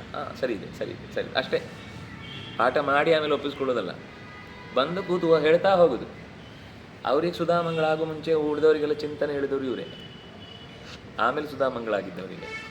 ಅಂದರೆ ಅಷ್ಟು ಒಂದು ಮನಸ್ಸಿನ ವೇಗ ಇದೆಯಲ್ಲ, ಅರ್ಥ ಮಾಡಿಕೊಳ್ಳುವ ವೇಗ, ಅದು ಶುದ್ಧ ಇದ್ದರೆ ಮಾತ್ರ ಬರುತ್ತೆ. ಮನಸ್ಸು ಶುದ್ಧ ಇದ್ದರೆ ಯಾರನ್ನೂ ದ್ವೇಷಿಸದ, ಯಾರನ್ನೂ ದ್ವೇಷಿಸಲಿಲ್ಲ. ನಾನು ಕಂಡವನಲ್ವ, ಅದು ನಮ್ಮ ಗುರು. ಮತ್ತೆ ಅದನ್ನೇ ಹೇಳಬೇಕು, ನಮ್ಮ ಗುರುಗಳನ್ನು ಹಾಗೆ ಸೇಮ್. ಗೋವಿಂದಾಚಾರ್ಯರು, ಬನ್ನಂಜಿಯವರು ಸೇಮ್ ಅಂದರೆ ತನ್ನನ್ನು ಎಷ್ಟೆಲ್ಲ ಬಗ್ಗು ಬಡಿಯುವ ಪ್ರಯತ್ನ ಮಾಡಿದ ವ್ಯಕ್ತಿಯ ಬಗ್ಗೆ ಒಂದು ದಿವಸ ನಮ್ಮ ಹತ್ರ ಅವ್ನು ನನಗೆ ಹೀಗೆ ಮಾಡದ ಅಂತ ಬೈತಿರಲಿಲ್ಲ. ನನಗೆ ಲೋಕಕನ್ಯಾಯ ಮಾಡಿದ್ದನ್ನು ಮಾತಾಡ್ತಿದ್ರು, ತಪ್ಪು, ಅದು ಸರಿ ಇಲ್ಲ, ಅದು ಪ್ರಿಂಟ್ ಇಲ್ಲ, ಆಗಿಲ್ಲ. ಆದರೆ ನನಗೆ ಅವರಿಂದ ಅನ್ಯಾಯ ಆಯಿತು, ನನಗೆ ಅವರು ಅವಮಾನ ಮಾಡಿದರು. ಕೆಲವು ಪ್ರಸಂಗ ನಮ್ಗೆ ಗೊತ್ತಿದ್ದಾಗ ನಮ್ಮ ಹತ್ರ ಪ್ರತ್ಯೇಕವಾಗಿ ಎಲ್ಲೋ ಅಪರೂಪಕ್ಕೆ ಚರ್ಚೆ ಮಾಡ್ತಿದ್ರು. ಅದು ಕೂಡ ನಾವು ಕೆದಕಿ ಕೇಳಿದಾಗ ಮಾತ್ರ. ಅದರಲ್ಲಿ ವಿಶ್ವೇಶತೀರ್ಥರು ಮಾತ್ರ ಅವರು ಅನುಭವಿಸಿದ ಒಂದೇ ಒಂದು ನೋವನ್ನು ನಮ್ಮ ಹತ್ರ ಹಂಚ್ಕೊಂಡಿಲ್ಲ. ಆದರೆ ಆಮೇಲೆ ಗೊತ್ತಾದಾಗ ಮಾತ್ರ ನಮ್ಗೆ ಏನು ಅನ್ನಿಸ್ತು ಅಂದರೆ, ನಮಗೆ ಕಷ್ಟಗಳು ಕಷ್ಟವೇ ಅಲ್ಲ. ಅದು 1 ದಿವಸ 2 ದಿವಸ ಆದರೆ ಸಹಿಸ್ಕೋಬೋದು. ನಿರಂತರ 2 ದಶಕಗಳ ಕಾಲ ಅವರು ಹೋದಲ್ಲೆಲ್ಲ ಇಡೀ ಮನೆ ವಠಾರ ಎಲ್ಲ ಕಡೆ ಬಾಗಿಲು. ಈಗದಾಗ ಫೋನ್ ಇದ್ದು ಇನ್ನೊಂದು ಕಡೆಗೆ ಹೇಳೋಣ ಅಂದರೆ ಇಲ್ಲ, ಆ ಊರಲ್ಲಿ ಯಾರೂ ಗೊತ್ತಿಲ್ಲ. ಇಡೀ ಹುಡುಗರ ತಂಡ ತಗೊಂಡೋಗಿ ದೇವರ ಪೆಟ್ಟಿಗೆ ಇಟ್ಕೊಂಡು ಆ ಮನೇಲಿ ಬಾಗಿಲು ಹಾಕಿದರೆ ಎಲ್ಲಿ ಊಟ ಮಾಡೋದು, ಎಲ್ಲಿ ಸ್ನಾನ ಮಾಡೋದು? ಅವರು ಸ್ನಾನ ಇಲ್ಲದೆ ಊಟ ಮಾಡಲ್ಲ, ಅದಕ್ಕೊಂದು ಜಾಗ ಬೇಕು. ಅವ್ರು ದೇವರ ಪೆಟ್ಟಿಗೆಗೆ ಪೂಜೆ ಆಗದೆ, ನೈವೇದ್ಯ ಆಗದೆ ಊಟ ಮಾಡಲ್ಲ. ಇವ್ರು ಬಾಗಿಲು ಹಾಕೊಂಡು ಕೂತ್ರೆ ಬಹಿಷ್ಕಾರ. ಅವ್ರಿಗೆ ಭಯ, ಯಜಮಾನನಿಗೆ ನೀವು ಸೇರಿಸಬಾರ್ದವ್ರನ್ನ ಅಂತ. ಕಣ್ಣಾರೆ ಕಂಡ ಸಂಗತಿಗಳಿವೆ ಇದೆಲ್ಲ. ಆದರೆ ಒಂದು ದಿವಸ ಅದನ್ನೊಬ್ಬ ಅವರ ಪ್ರೀತಿಯ ಶಿಷ್ಯ ಒಬ್ಬರು ಅದನ್ನು ಚಂಪು, ವಿಶ್ವೇಶ ವಿಜಯ ಚಂಪು ಅಂತ ಬರೆದಿದ್ದಾನೆ. ಆ ವಿಶ್ವೇಶ ವಿಜಯ ಚಂಪುವಲ್ಲಿ ಬರೆದು ಅವರಿಗೆ ತೋರಿಸಿದರೆ ಅವರೊಂದು 60 ಭಾಗ ತೆಗೆದು ಬಿಸಾಕಿದ್ರು. ಇದೆಲ್ಲ ನಾಳೆ ಸಾಮರಸ್ಯ ಹಾಳಾಗುತ್ತೆ, ನನಗೆ ನೋವಾದದ್ದು ನೀವು ಬರೀಬಾರ್ದು, ನಿಮ್ಗೆ ಉಳಿದಿದ್ದೆ ನಿಮ್ಗೆ ಉಪಕಾರ ಆಗುವಂಥದ್ದನ್ನು ಬರೀ. ನನಗೆ ಹೀಗೆ ತೊಂದರೆ ಮಾಡಿದರು, ನನಗೆ ಹೀಗೆ ಧಿಕ್ಕಾರ ಹಾಕಿದರು, ನನಗೆ ಹೀಗೆ ಉಪವಾಸ ಕೂಡುವ ಹಾಗೆ ಮಾಡಿದರು, ನನಗೆ ಹೀಗೆ ತೊಂದರೆ ಮಾಡಿದರು, ಇದು ಯಾವ ಅಂಶನೂ ಇರಬಾರ್ದು ಅಂತ ಅದನ್ನು ಅಷ್ಟು ತೆಗೆದು ಹೊರಗಿಟ್ಬಿಟ್ಟು ಹೊರತು ಹಾಕ್ಬಿಟ್ಟು ಬೇಡ, ಬೇಡ ಪ್ರಿಂಟ್ ಮಾಡೋದು ಬೇಡ. ಅದು ಹಾಗೆ ಅಷ್ಟು ಉಳಿದಿದ್ದೀಗ ಆ ಪುಸ್ತಕ. ಅಂದರೆ ಆ ಮನಸ್ಸಿನಲ್ಲಿ ನಾವಾದರೆ ಒಬ್ಬರು ತೊಂದರೆ ಕೊಟ್ಟರೆ ಅದನ್ನು ವರ್ಷಾನುಗಟ್ಟಲೆ ಹೇಳ್ಕೊಂಡು ತಿರುಗ್ತೀವಿ. ಎಷ್ಟು ಬೇಜಾರಲ್ಲಿ ಮತ್ತೆ ಮತ್ತೆ ಮತ್ತೆ ಅದನ್ನು ತಲೆಯಲ್ಲೇ ಇಟ್ಕೊಂಡಿರ್ತೀವಿ. ಆದರೆ ಅವರು ಕ್ಷಣದಲ್ಲಿ ಹೊರಗೆ ಹಾಕ್ತಿದ್ರು, ಅದನ್ನು ಅಲ್ಲೇ ಬಿಟ್ಟು. ತಪ್ಪನಿಸಿದ್ರೆ ಅಲ್ಲೇ ಹೇಳಿ ಕರೆದೇ ಹೇಳ್ತಿದ್ರು, ನೀನು ಮಾಡ್ತಿದ್ದಿ ತಪ್ಪು, ಇದನ್ನು ಮಾಡಬಾರ್ದು ನಾಳೆ. ಅದು ಒಂದು ಮನಸ್ಸಲ್ಲಿ ಇಟ್ಕೊಂಡು ನಾಳೆ ಅದನ್ನು ಕಂಟಿನ್ಯೂ ಮಾಡೋದು, ನಾಳೆ ಅದನ್ನು ಹೀಗೆ ಮಾಡೋದು ಇಲ್ಲ. ಕೆಲವು ಮಕ್ಕಳಾಟಿಕೆ ಥರ ಮಾಡ್ತಿದ್ರು, ಅದನ್ನು ಎಂಜಾಯ್ ಮಾಡೋದಷ್ಟೇ. ಸುಮ್ಮನೆ ಹಾಗೆ ಮಾಡಿ ತಪ್ಪನ್ನು ಈಗ ಸೇರಿಸಿ ನೋಡಿ ಹೀಗೆ ಆಗ್ತಿದೆ. ಅದು ಅಲ್ಲೇ ಕೇವಲ ಆಟಕ್ಕಷ್ಟೇ. ಅವ್ರಿಗೆ ಬೇರೆ ಎಂಟರ್ಟೈನ್ಮೆಂಟ್ ಇಲ್ಲಲ್ಲ. ನಮ್ಮ ಥರ ಫೋನ್ ನೋಡ್ತಿರ್ಲಿಲ್ಲ, ಪೇಪರಲ್ಲಿ ಬಂದ ಸಿನಿಮಾದ ಕಥೆನೋ ಅಥವಾ ಇನ್ನು ಅದನ್ನು ಓದ್ತಿರ್ಲಿಲ್ಲ. ಚಂದಮಾಮ ಗಿಂದಮಾಮ ಎಂಥದೂ ಇಲ್ಲ ಅವರಿಗೆ. ಓದಿದ್ರೆ ಶಾಸ್ತ್ರ ಪಾಠ, ಜನರ ಜೊತೆಗೆ ಭೇಟಿ ಬಿಟ್ಟರೆ ನಾವೇ ಅವರಿಗೇನೋ ಹತ್ತಿರದಲ್ಲಿ ಸಿಗೋದು. ಆಗ ನಮ್ಮ ಹತ್ರನೇ ತಮಾಷೆ ಮಾಡೋದು. ಯಾರೋ ಒಬ್ಬ ತುಂಬ ತರಲೆ ಮಾಡಿದ್ದ. ಆಮೇಲೆ ಅವ್ರು ಬೆಳಿಗ್ಗೆ ಪೂಜೆ ಮುಗಿದು, ಅಂದರೆ ಬೆಳಿಗ್ಗೆ ತರ್ಪಣ ಮುಗಿದು ಹೊರಗೆ ಬಂದಿದ್ದಾರೆ. ಅವನು ಭಾರಿ ಭಕ್ತಿಯಿಂದ ಏನೋ ಮಾಡ್ಕೊಂಡು ಬಟ್ಟೆ ಬೀಸ್ಕೊಂಡು ಪ್ರದಕ್ಷಿಣೆ ಮಾಡ್ತಿದ್ದ. ಅವ್ರಿಗೆ ಬಟ್ಟೆ ತಾಕ್ತು, ನನ್ನ ಮೈಲಿಗೆ ಮಾಡ್ದ ಅಂತ ಹೇಳ್ಕೊಂಡು ಹೋದರು. ಅವರಿಗೆ ಉಳಿದವ್ರಿಗೆ ಗೊತ್ತಿಲ್ಲ, ಸ್ವಾಮಿಗಳು ಮೈಲಿಗೆ ಆಗಿದ್ದಾರೆ ಅಂತ ಗೊತ್ತಿಲ್ಲ. ಮೈಲಿಗೆ ಮಾಡ್ದ, ಇವನು ಮಾಡ್ದ ಅಂತೇಳಿ ಅವನನ್ನು ಚೆನ್ನಾಗಿ ಬೈದರು. ಬಾಗಿಲು ಮರೆಯಲ್ಲಿ ನಿಂತ್ಕೊಂಡು ಆಗ ಕಿರಿಕಿರಿ ಮಾಡಿದಾರ, ಈಗ ಎಲ್ಲರೂ ಬೈದರು ಅಂತ ಅವನನ್ನು ತೋರಿಸಿದ್ರು. ಹೊಸದವರು ಮೈಲಿಗೆ ಆಗಿದೆ, ಇವನು ಮಾಡ್ದ ಅಂತ ಎಲ್ಲರೂ ಬೈಸಿದ್ರು. ಅದು ಸುಮ್ಮನೆ ಹಿಂಗೆ ಒಂದು ಆನಂದ ತಗೊಳ್ಳೋದು ಅಷ್ಟೇ, ತಮಾಷೆ ಅಷ್ಟೇ ಅದು. ಆಮೇಲೆ ನನ್ನನ್ನು ಬೈದ್ಯಾ ನೋಡಿ, ಎಲ್ಲ ಬೈದರು ನಿನಗೆ, ನಾನು ಬೈಲಿಕ್ಕಾಗಲ್ಲಲ್ಲ ಅದಕ್ಕೆ ಅವ್ರದ್ದು ಬೈಸಿದೆ ಅಂತ. ಆಮೇಲೆ ಅದು ಮುಗಿದೋಯ್ತು, ಮತ್ತು ಆ ಚಾಪ್ಟರ್ ಮುಂದುವರಿಲಿಕ್ಕಿಲ್ಲ, ಮುಗಿದೈತೆ, ಅಲ್ಲಿ ಮುಗಿದೋಯ್ತು ಅದು. ಇದೆಲ್ಲ ಯೋಚನೆ ಮಾಡಿದಾಗ ನಮ್ಮ ಗುರುಗಳಿಗೆ ಅಂದರೆ ಗೋವಿಂದಾಚಾರ್ಯರಿಗೂ ಕೂಡ ತುಂಬ ಅವಮಾನ ಮಾಡೋ ಪ್ರಸಂಗಗಳು ನಡೆಯಿತು. ನಡೆದಾಗ ನಾವೆಲ್ಲ ಮಾತಾಡಿಕೊಂಡು ನಾವು ಅದಕ್ಕೆ ಬರಿತೀವಿ, ಖಂಡನೆ ಮಾಡ್ತೀವಿ, ಏನೇನು. ನನ್ನ ವಿರುದ್ಧ ಯಾರಾದರೂ ಮಾತಾಡ್ತಾರೆ ಅನ್ನೋದನ್ನು ವಿರೋಧಿಸುವುದು ತಪ್ಪು. ನನ್ನ ಗುರುಗಳನ್ನು ಯಾರೂ ಬೈಬಾರ್ದು ಅಂತ ನೀವು ಯಾಕೆ ವ್ಯಾಮೋಹಕ್ಕೆ ಬಿಡ್ತೀರಿ? ಬಿಡಿ, ನಾನು ನೋಡ್ಕೊಳ್ತೇನೆ, ಅದನ್ನು ನನಗೇನು ಮಾಡಬೇಕು ಅಂತ ಗೊತ್ತಿದೆ.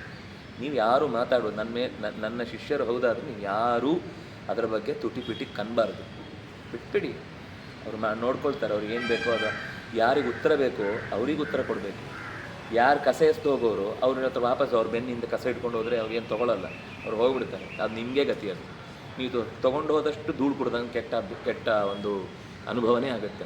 ನೀವೇ ಅದರಿಂದ ಇನ್ನಷ್ಟು ಹಾಳು ಮಾಡ್ಕೊಳ್ತೀರಿ. ಬಿಟ್ಟು ಅದನ್ನು ಉತ್ತರ ಬೇಕಾದವ್ರಿಗೆ ಕೊಡಬೇಕು ಹೊರತು ಪ್ರಶ್ನೆ ಎಸ್ದು ಹೋಗೋರಿಂದ ನಾವು ಟ್ರೀಟೇ ಮಾಡೋದು. ನಾನು ಇಲ್ಲಿ ತನಕ ಯಾರನ್ನು ಟ್ರೀಟ್ ಮಾಡಿಲ್ಲ, ಇನ್ನೂ ಮಾಡಲ್ಲ, ಯಾವತ್ತೂ ನನಗೆ ಮಾಡುವ ಅಭ್ಯಾಸವೂ ಉದ್ದೇಶವೂ ಇಲ್ಲ. ಅಂದರೆ ನೀವು ಯಾರೂ ಮಾತಾಡಬಾರ್ದು, ನಾವು ಎಲ್ಲರನ್ನು ಕೂಡಿಸ್ಕೊಂಡು ಹೇಳಿದ್ದಾರೆ. ಅಂದರೆ ಈ ಮನಸ್ಥಿತಿ ಯಾರಿಗೆ ಬರಬೇಕು?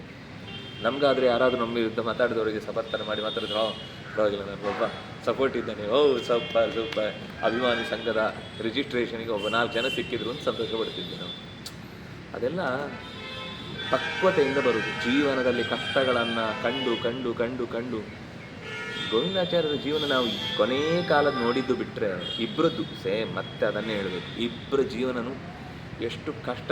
ಆದರೆ ಒಂದೇನೆಂದರೆ ಅವರಿಗೆ ಕಲಿತ ವಿದ್ಯೆಯ ಒಂದು ಆನಂದ ಇತ್ತು. ಆದರೆ ಜೀವನದ ಕಷ್ಟಗಳುಂಟಲ್ಲ, ಅದನ್ನು ಎಲ್ಲರೂ ಹಾಗೆಯೇ, ಅದರಲ್ಲೂ ಇಬ್ಬರಲ್ಲೂ ಈ ವಿಷಯದಲ್ಲಿ ಸೇಮ್. ಎಷ್ಟೆಷ್ಟು ಪಿತೂರಿಗಳು, ಎಷ್ಟೆಷ್ಟು ಥರದ ಸಮಸ್ಯೆಗಳು ಅವರಿಗೆ.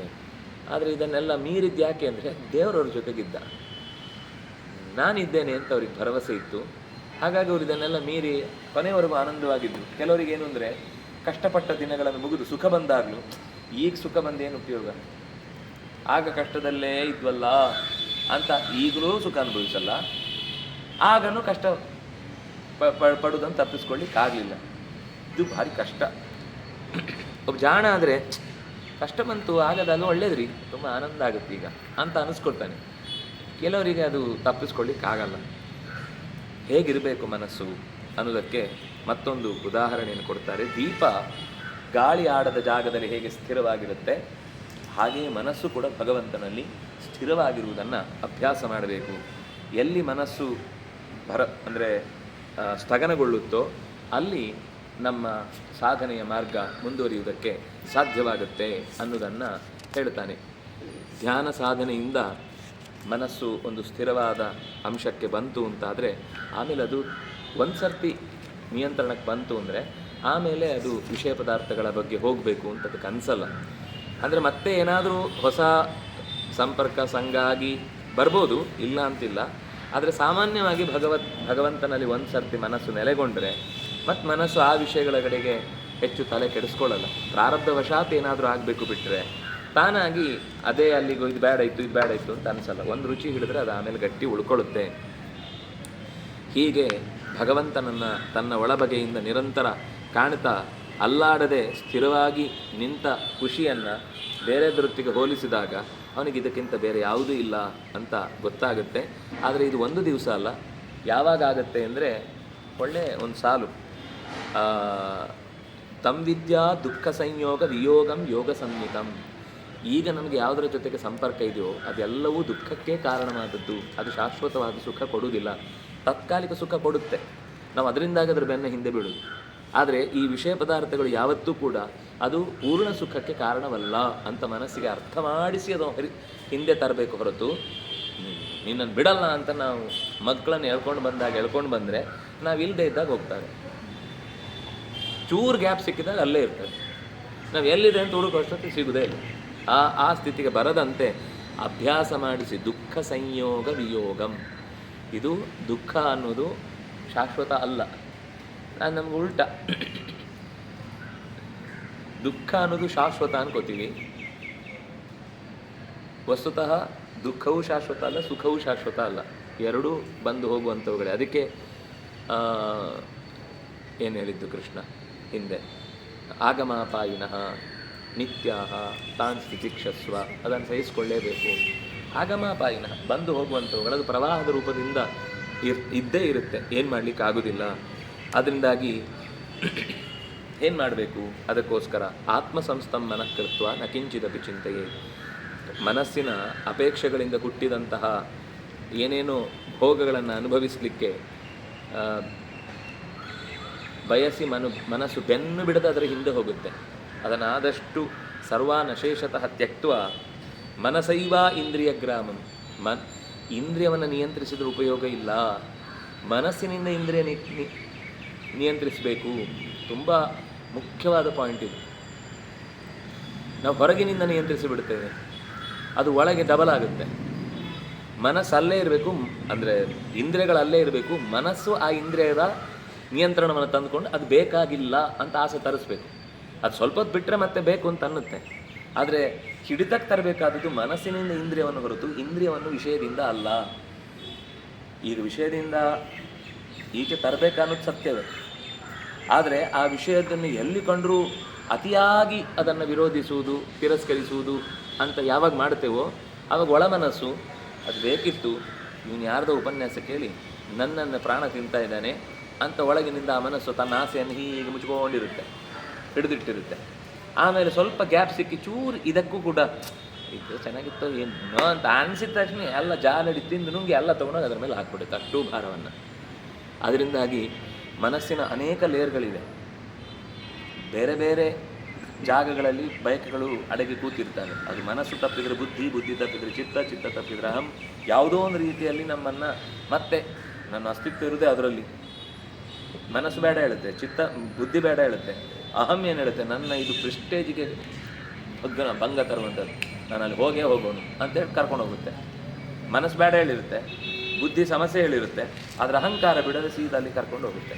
ಕರ್ಕೊಂಡು ಹೋಯ್ತಾ ಅದು ಮತ್ತೆ ಮನಸ್ಸು ನೀನು ಹೋದ್ಮೇಲೆ ನಾನೇ ನನ್ನ ಅಣ್ಣ, ನಾನು ನಿನ್ನ ತಮ್ಮ, ಒಟ್ಟಿಗೆ ಹೋಗೋಣ ಅಂತೇಳಿ ಎಲ್ಲ ಒಟ್ಟಿಗೆ ಕರ್ಕೊಂಡು ಹೋಗುತ್ತೆ. ಅಂದರೆ ಈ ಥರ ಸ್ಥಿರವಾದ ಸ್ಥಿತಿಯನ್ನು ಮನಸ್ಸಿಗೆ ತಲುಪುವಂತೆ ಮಾಡಿದಾಗ ಅದಕ್ಕೆ ಏನು ಮಾಡಬೇಕು? ಶನೈ ಉಪರಮೇ.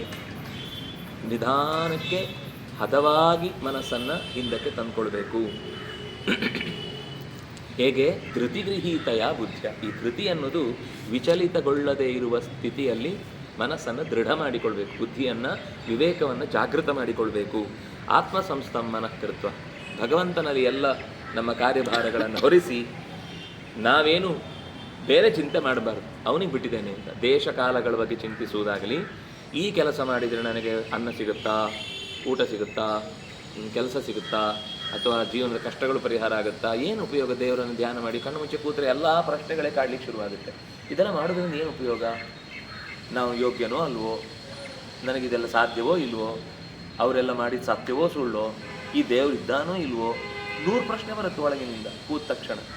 ಯಾಕೆಂದರೆ ನಮಗೆ ಅದು ಈಗ ಹೀಗೆ ಕೂತದ್ದು ಯಾಕೋ ಕಟ್ಟ ಹಾಕಿದಾಗ ಅನ್ನಿಸ್ತಿದೆ ಅಂದಾಗ ಮನಸ್ಸಿಗೆ ಬೇರೆ ಬೇರೆ ಕಾರಣಗಳನ್ನು ಕೊಟ್ಟು ಇದರಿಂದ ಹೊರಡಿಸ್ಬೇಕು ಅಂತ ಅನ್ನೋದಕ್ಕೋಸ್ಕರ ಹುಡುಕಾಟ ಶುರುವಾಗುತ್ತೆ ಪ್ರಶ್ನೆಗಳು.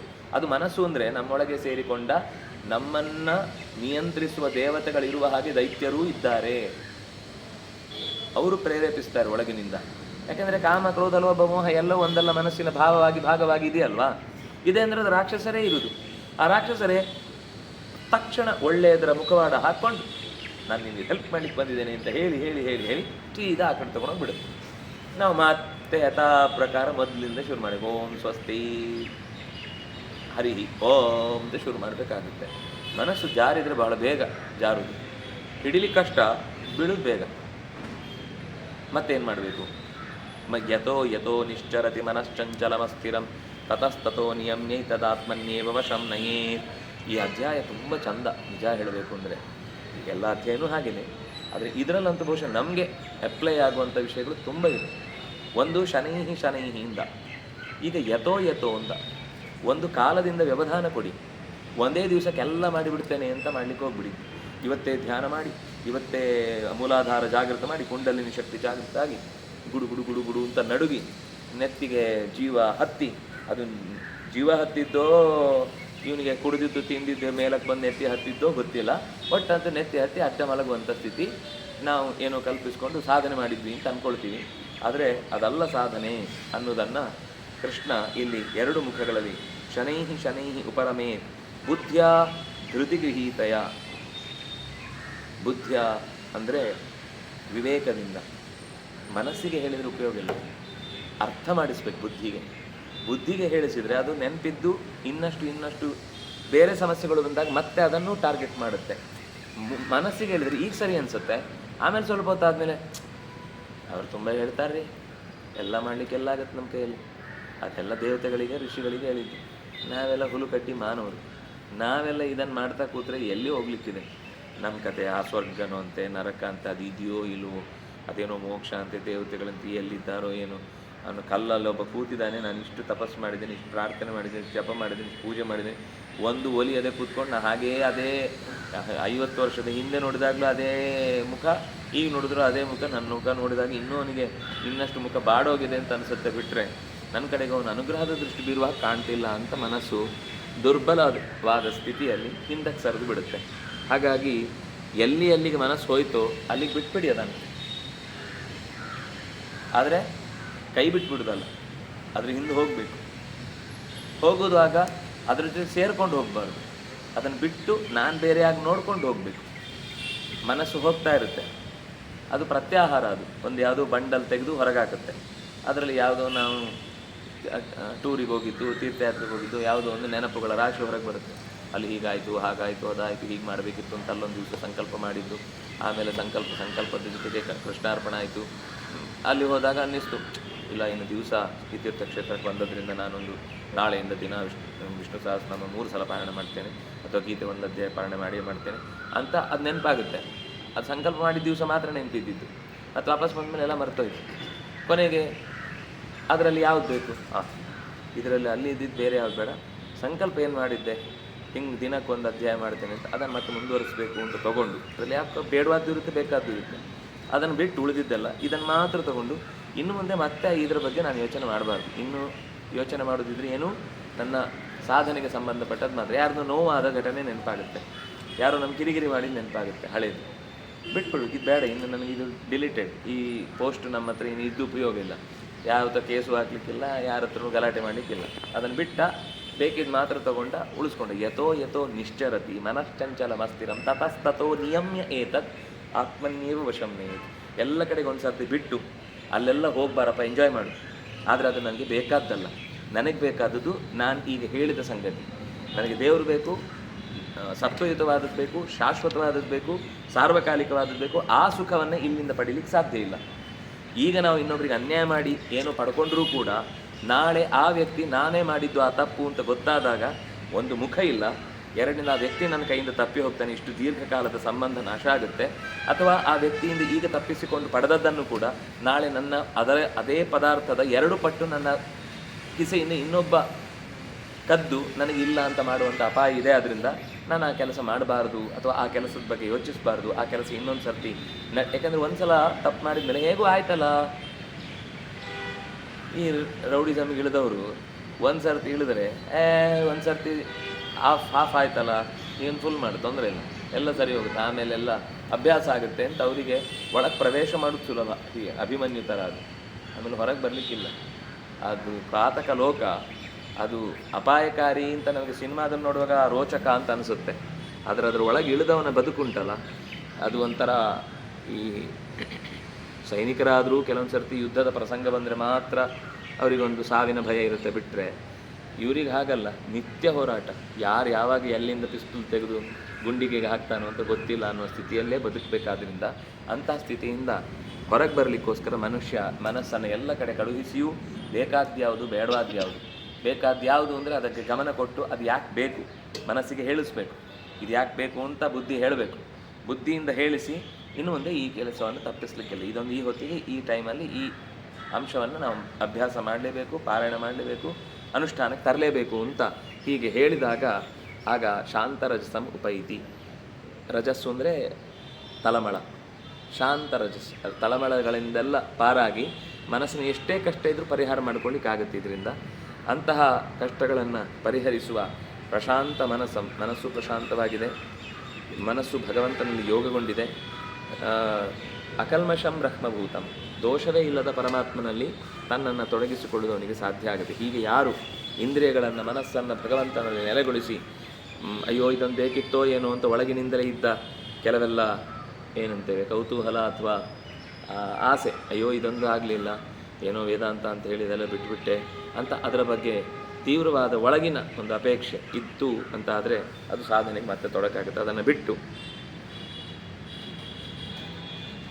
ಸರ್ವಭೂತಸ್ಥಂ ಆತ್ಮಾನಂ ಸರ್ವಭೂತಾನಿ ಚಾತ್ಮನಿ ಈಕ್ಷತೆ ಸರ್ವಯುಕ್ತಾತ್ಮ ಸರ್ವತ್ರ ಸಮದರ್ಶನ.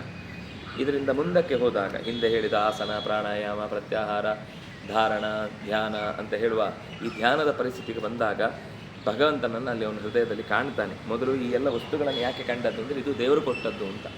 ಇದು ಯಾಕೆ ಇರುವುದು ಅಂದರೆ ದೇವರ ದಾರಿಯ ಹತ್ತಿರ ಹೋಗ್ಲಿಕ್ಕಿರುವುದು ಅಂತ ಚಿಂತಿಸಿ ನಾವೆಲ್ಲವನ್ನು ಪ್ರೀತಿಸಿದ್ದು. ಒಂದು ವೇಳೆ ಅವನಿಗೆ ಸುತ್ತಲಿರುವ ವಸ್ತುಗಳನ್ನು ಪ್ರೀತಿಸ್ಲಿಕ್ಕೆ ಬರುವುದಿಲ್ಲ ಅಂದರೆ ಅವನು ದೇವರನ್ನು ಪ್ರೀತಿಸುವುದು ಸುಳ್ಳು. ಎಲ್ಲ ಕಡೆ ಶುನಿಚೈವ ಶೋಭಾಕೇಚ ಪಂಡಿತ ಸಮದರ್ಶನ ಅಂತ ಹೇಳುದು. ಆದರೆ ನಾಯಿ ಕಂಡ್ರೆ ಆಗಲ್ಲ. ಅವನು ಸರ್ಪ, ರುರು ಅವನ ಹೆಂಡತಿಯನ್ನು ಸರ್ಪ ಕಚ್ಚಿತು ಅಂತನ್ನುವ ಕಾರಣಕ್ಕೆ ಎಲ್ಲಿ ಸರ್ಪ ಕೊಂಡ್ರು ಹೊಡೆದಾಗ್ತಿದ್ದ ದೇಶಾದ್ಯಂತ. ಆಗ ಒಂದು ಡುಂಡು ಬಾ ಅಂತ ಒಂದು ಸಣ್ಣ ನಮ್ಮಲ್ಲಿ ಪಜ್ಜಿ ಮರಿ ಅಂತಾರೆ, ಅದು ಕಚ್ಚಲ್ಲ, ಬರೀ ಹಸಿರು ಇರುತ್ತೆ, ಸುಮ್ಮನೆ ಓಡಾಡ್ತಿರುತ್ತೆ. ಅದನ್ನು ಕೊಲ್ಲಿಕ್ಕೆ ಹೋದಾಗ ಅವನಿಗೆ ಅದೇ ಉಪದೇಶ ಕೊಡುತ್ತೆ, ಯಾಕೆ ಕೊಲ್ತಾ ಇದ್ದಿ, ಏನು ಉಪಯೋಗ, ನಿನ್ನ ಹೆಂಡತಿ ಆಯುಷ್ಯ ವಾಪಸ್ ಬರುತ್ತಾ, ಅವಳ ಅರ್ಧ ಆಯುಷ್ಯ ಇವನಿಂದಾಗಿ ಹೋಗಿರುತ್ತೆ. ನೀನು ಈ ರೀತಿ ಮಾಡೋದ್ರಿಂದ ಯಾರಿಗೂ ಒಳಿತಿಲ್ಲ. ಯಾವ ಸ್ಪೀಷೀಸನ್ನು ನಾಶ ಮಾಡುವ ಅಧಿಕಾರ ನಿನಗಿಲ್ಲ. ಪ್ರಕೃತಿ ತನಗೆ ಬೇಕಾದ್ದನ್ನು ಮಾಡಿಕೊಂಡಿರುತ್ತೆ, ಅದರ ಮೂಲಕ ಜಗತ್ತು ನಡೀತಾ ಇದೆ. ನೀನು ಸರ್ಪಗಳನ್ನು ನಾಶ ಮಾಡಿದ ತಕ್ಷಣ ಸರ್ಪಗಳು ನಾಶ ಆಗಲಿ, ಇಲ್ಲಿರೋದು ಮಾತ್ರ ಅಲ್ಲ, ಜಗತ್ತಿನಲ್ಲಿ 100 ರೀತಿಯ ಬೇರೆ ಬೇರೆ ವಿಷ ಸರ್ಪಗಳಿವೆ ಅಂತ ಹೀಗೆ ಹೇಳಿದ ನಂತರ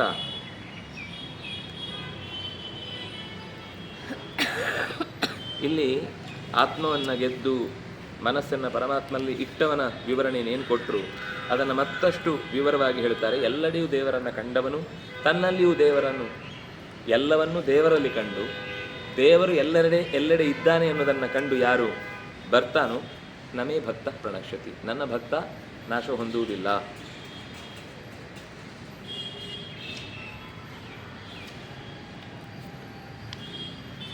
ಇನ್ನೇನು ಆತ್ಮೋಪಮ್ಯೇನ ಸರ್ವತ್ರ, ಎಲ್ಲರಲ್ಲೂ ನನಗೆ ದುಃಖ ಆಗುತ್ತೆ ಅನ್ನುವ ಹಾಗೆಯೇ ಅವನಿಗೂ ದುಃಖ ಆಗುತ್ತೆ ಅಂತ ಎಚ್ಚರಿಸಿ ನನ್ನ ಜೀವನವನ್ನು ನಾನು ನಡೆಸುವಷ್ಟು ಶ್ರದ್ಧೆ ನನಗಿತ್ತು ಅಂತಾದರೆ ಆಗ ಅವನ ಸ್ಥಿತಿಗತಿಗಳಿಗೆ ಅದು ಸುಖ ಆಗಲಿ ದುಃಖ ಆಗಲಿ ನಾನು ಕೈ ಹಿಡಿತೇನೆ, ಅವನನ್ನು ಬಿಟ್ಕೊಡಲ್ಲ, ಅವನಿಗೆ ಅವ್ಯವಸ್ಥೆ ಉಂಟಾಗುವಂತೆ ಮಾಡಲ್ಲ.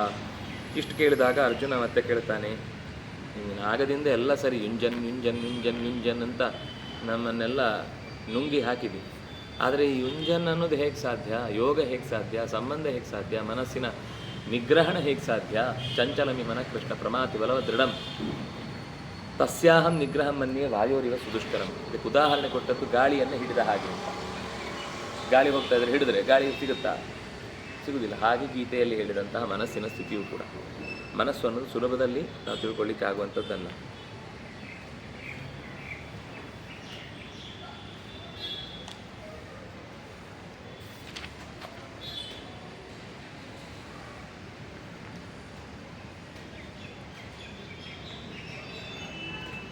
ಮತ್ತು ಭಗವಂತನ ಈ ಪ್ರಶ್ನೆಗೆ ಉತ್ತರ ಏನು ಅನ್ನೋದನ್ನು ಮುಂದಿನ ಶನಿವಾರ ಭಾನುವಾರದ ಚಿತ್ರಣದಲ್ಲಿ ಅನುಸಂಧಾನ ಮಾಡೋಣ ಅಂತ ಹೇಳ್ತಾ, ಕಾಯೇನ ವಾಚ ಮನಸೇಂದ್ರಿಯರ್ವಾ ಬುದ್ಧ್ಯಾತ್ಮನಾ ವಾ ಸ್ವಭಾವ ಕರೋಮಿ ಯದ್ಯತ್ ಸಕಲಂ ಪರಸ್ಮೈ ನಾರಾಯಣಾಯ ಸಮರ್ಪಯಾಮಿ. ಶ್ರೀಕೃಷ್ಣಾರ್ಪಣಮಸ್ತು.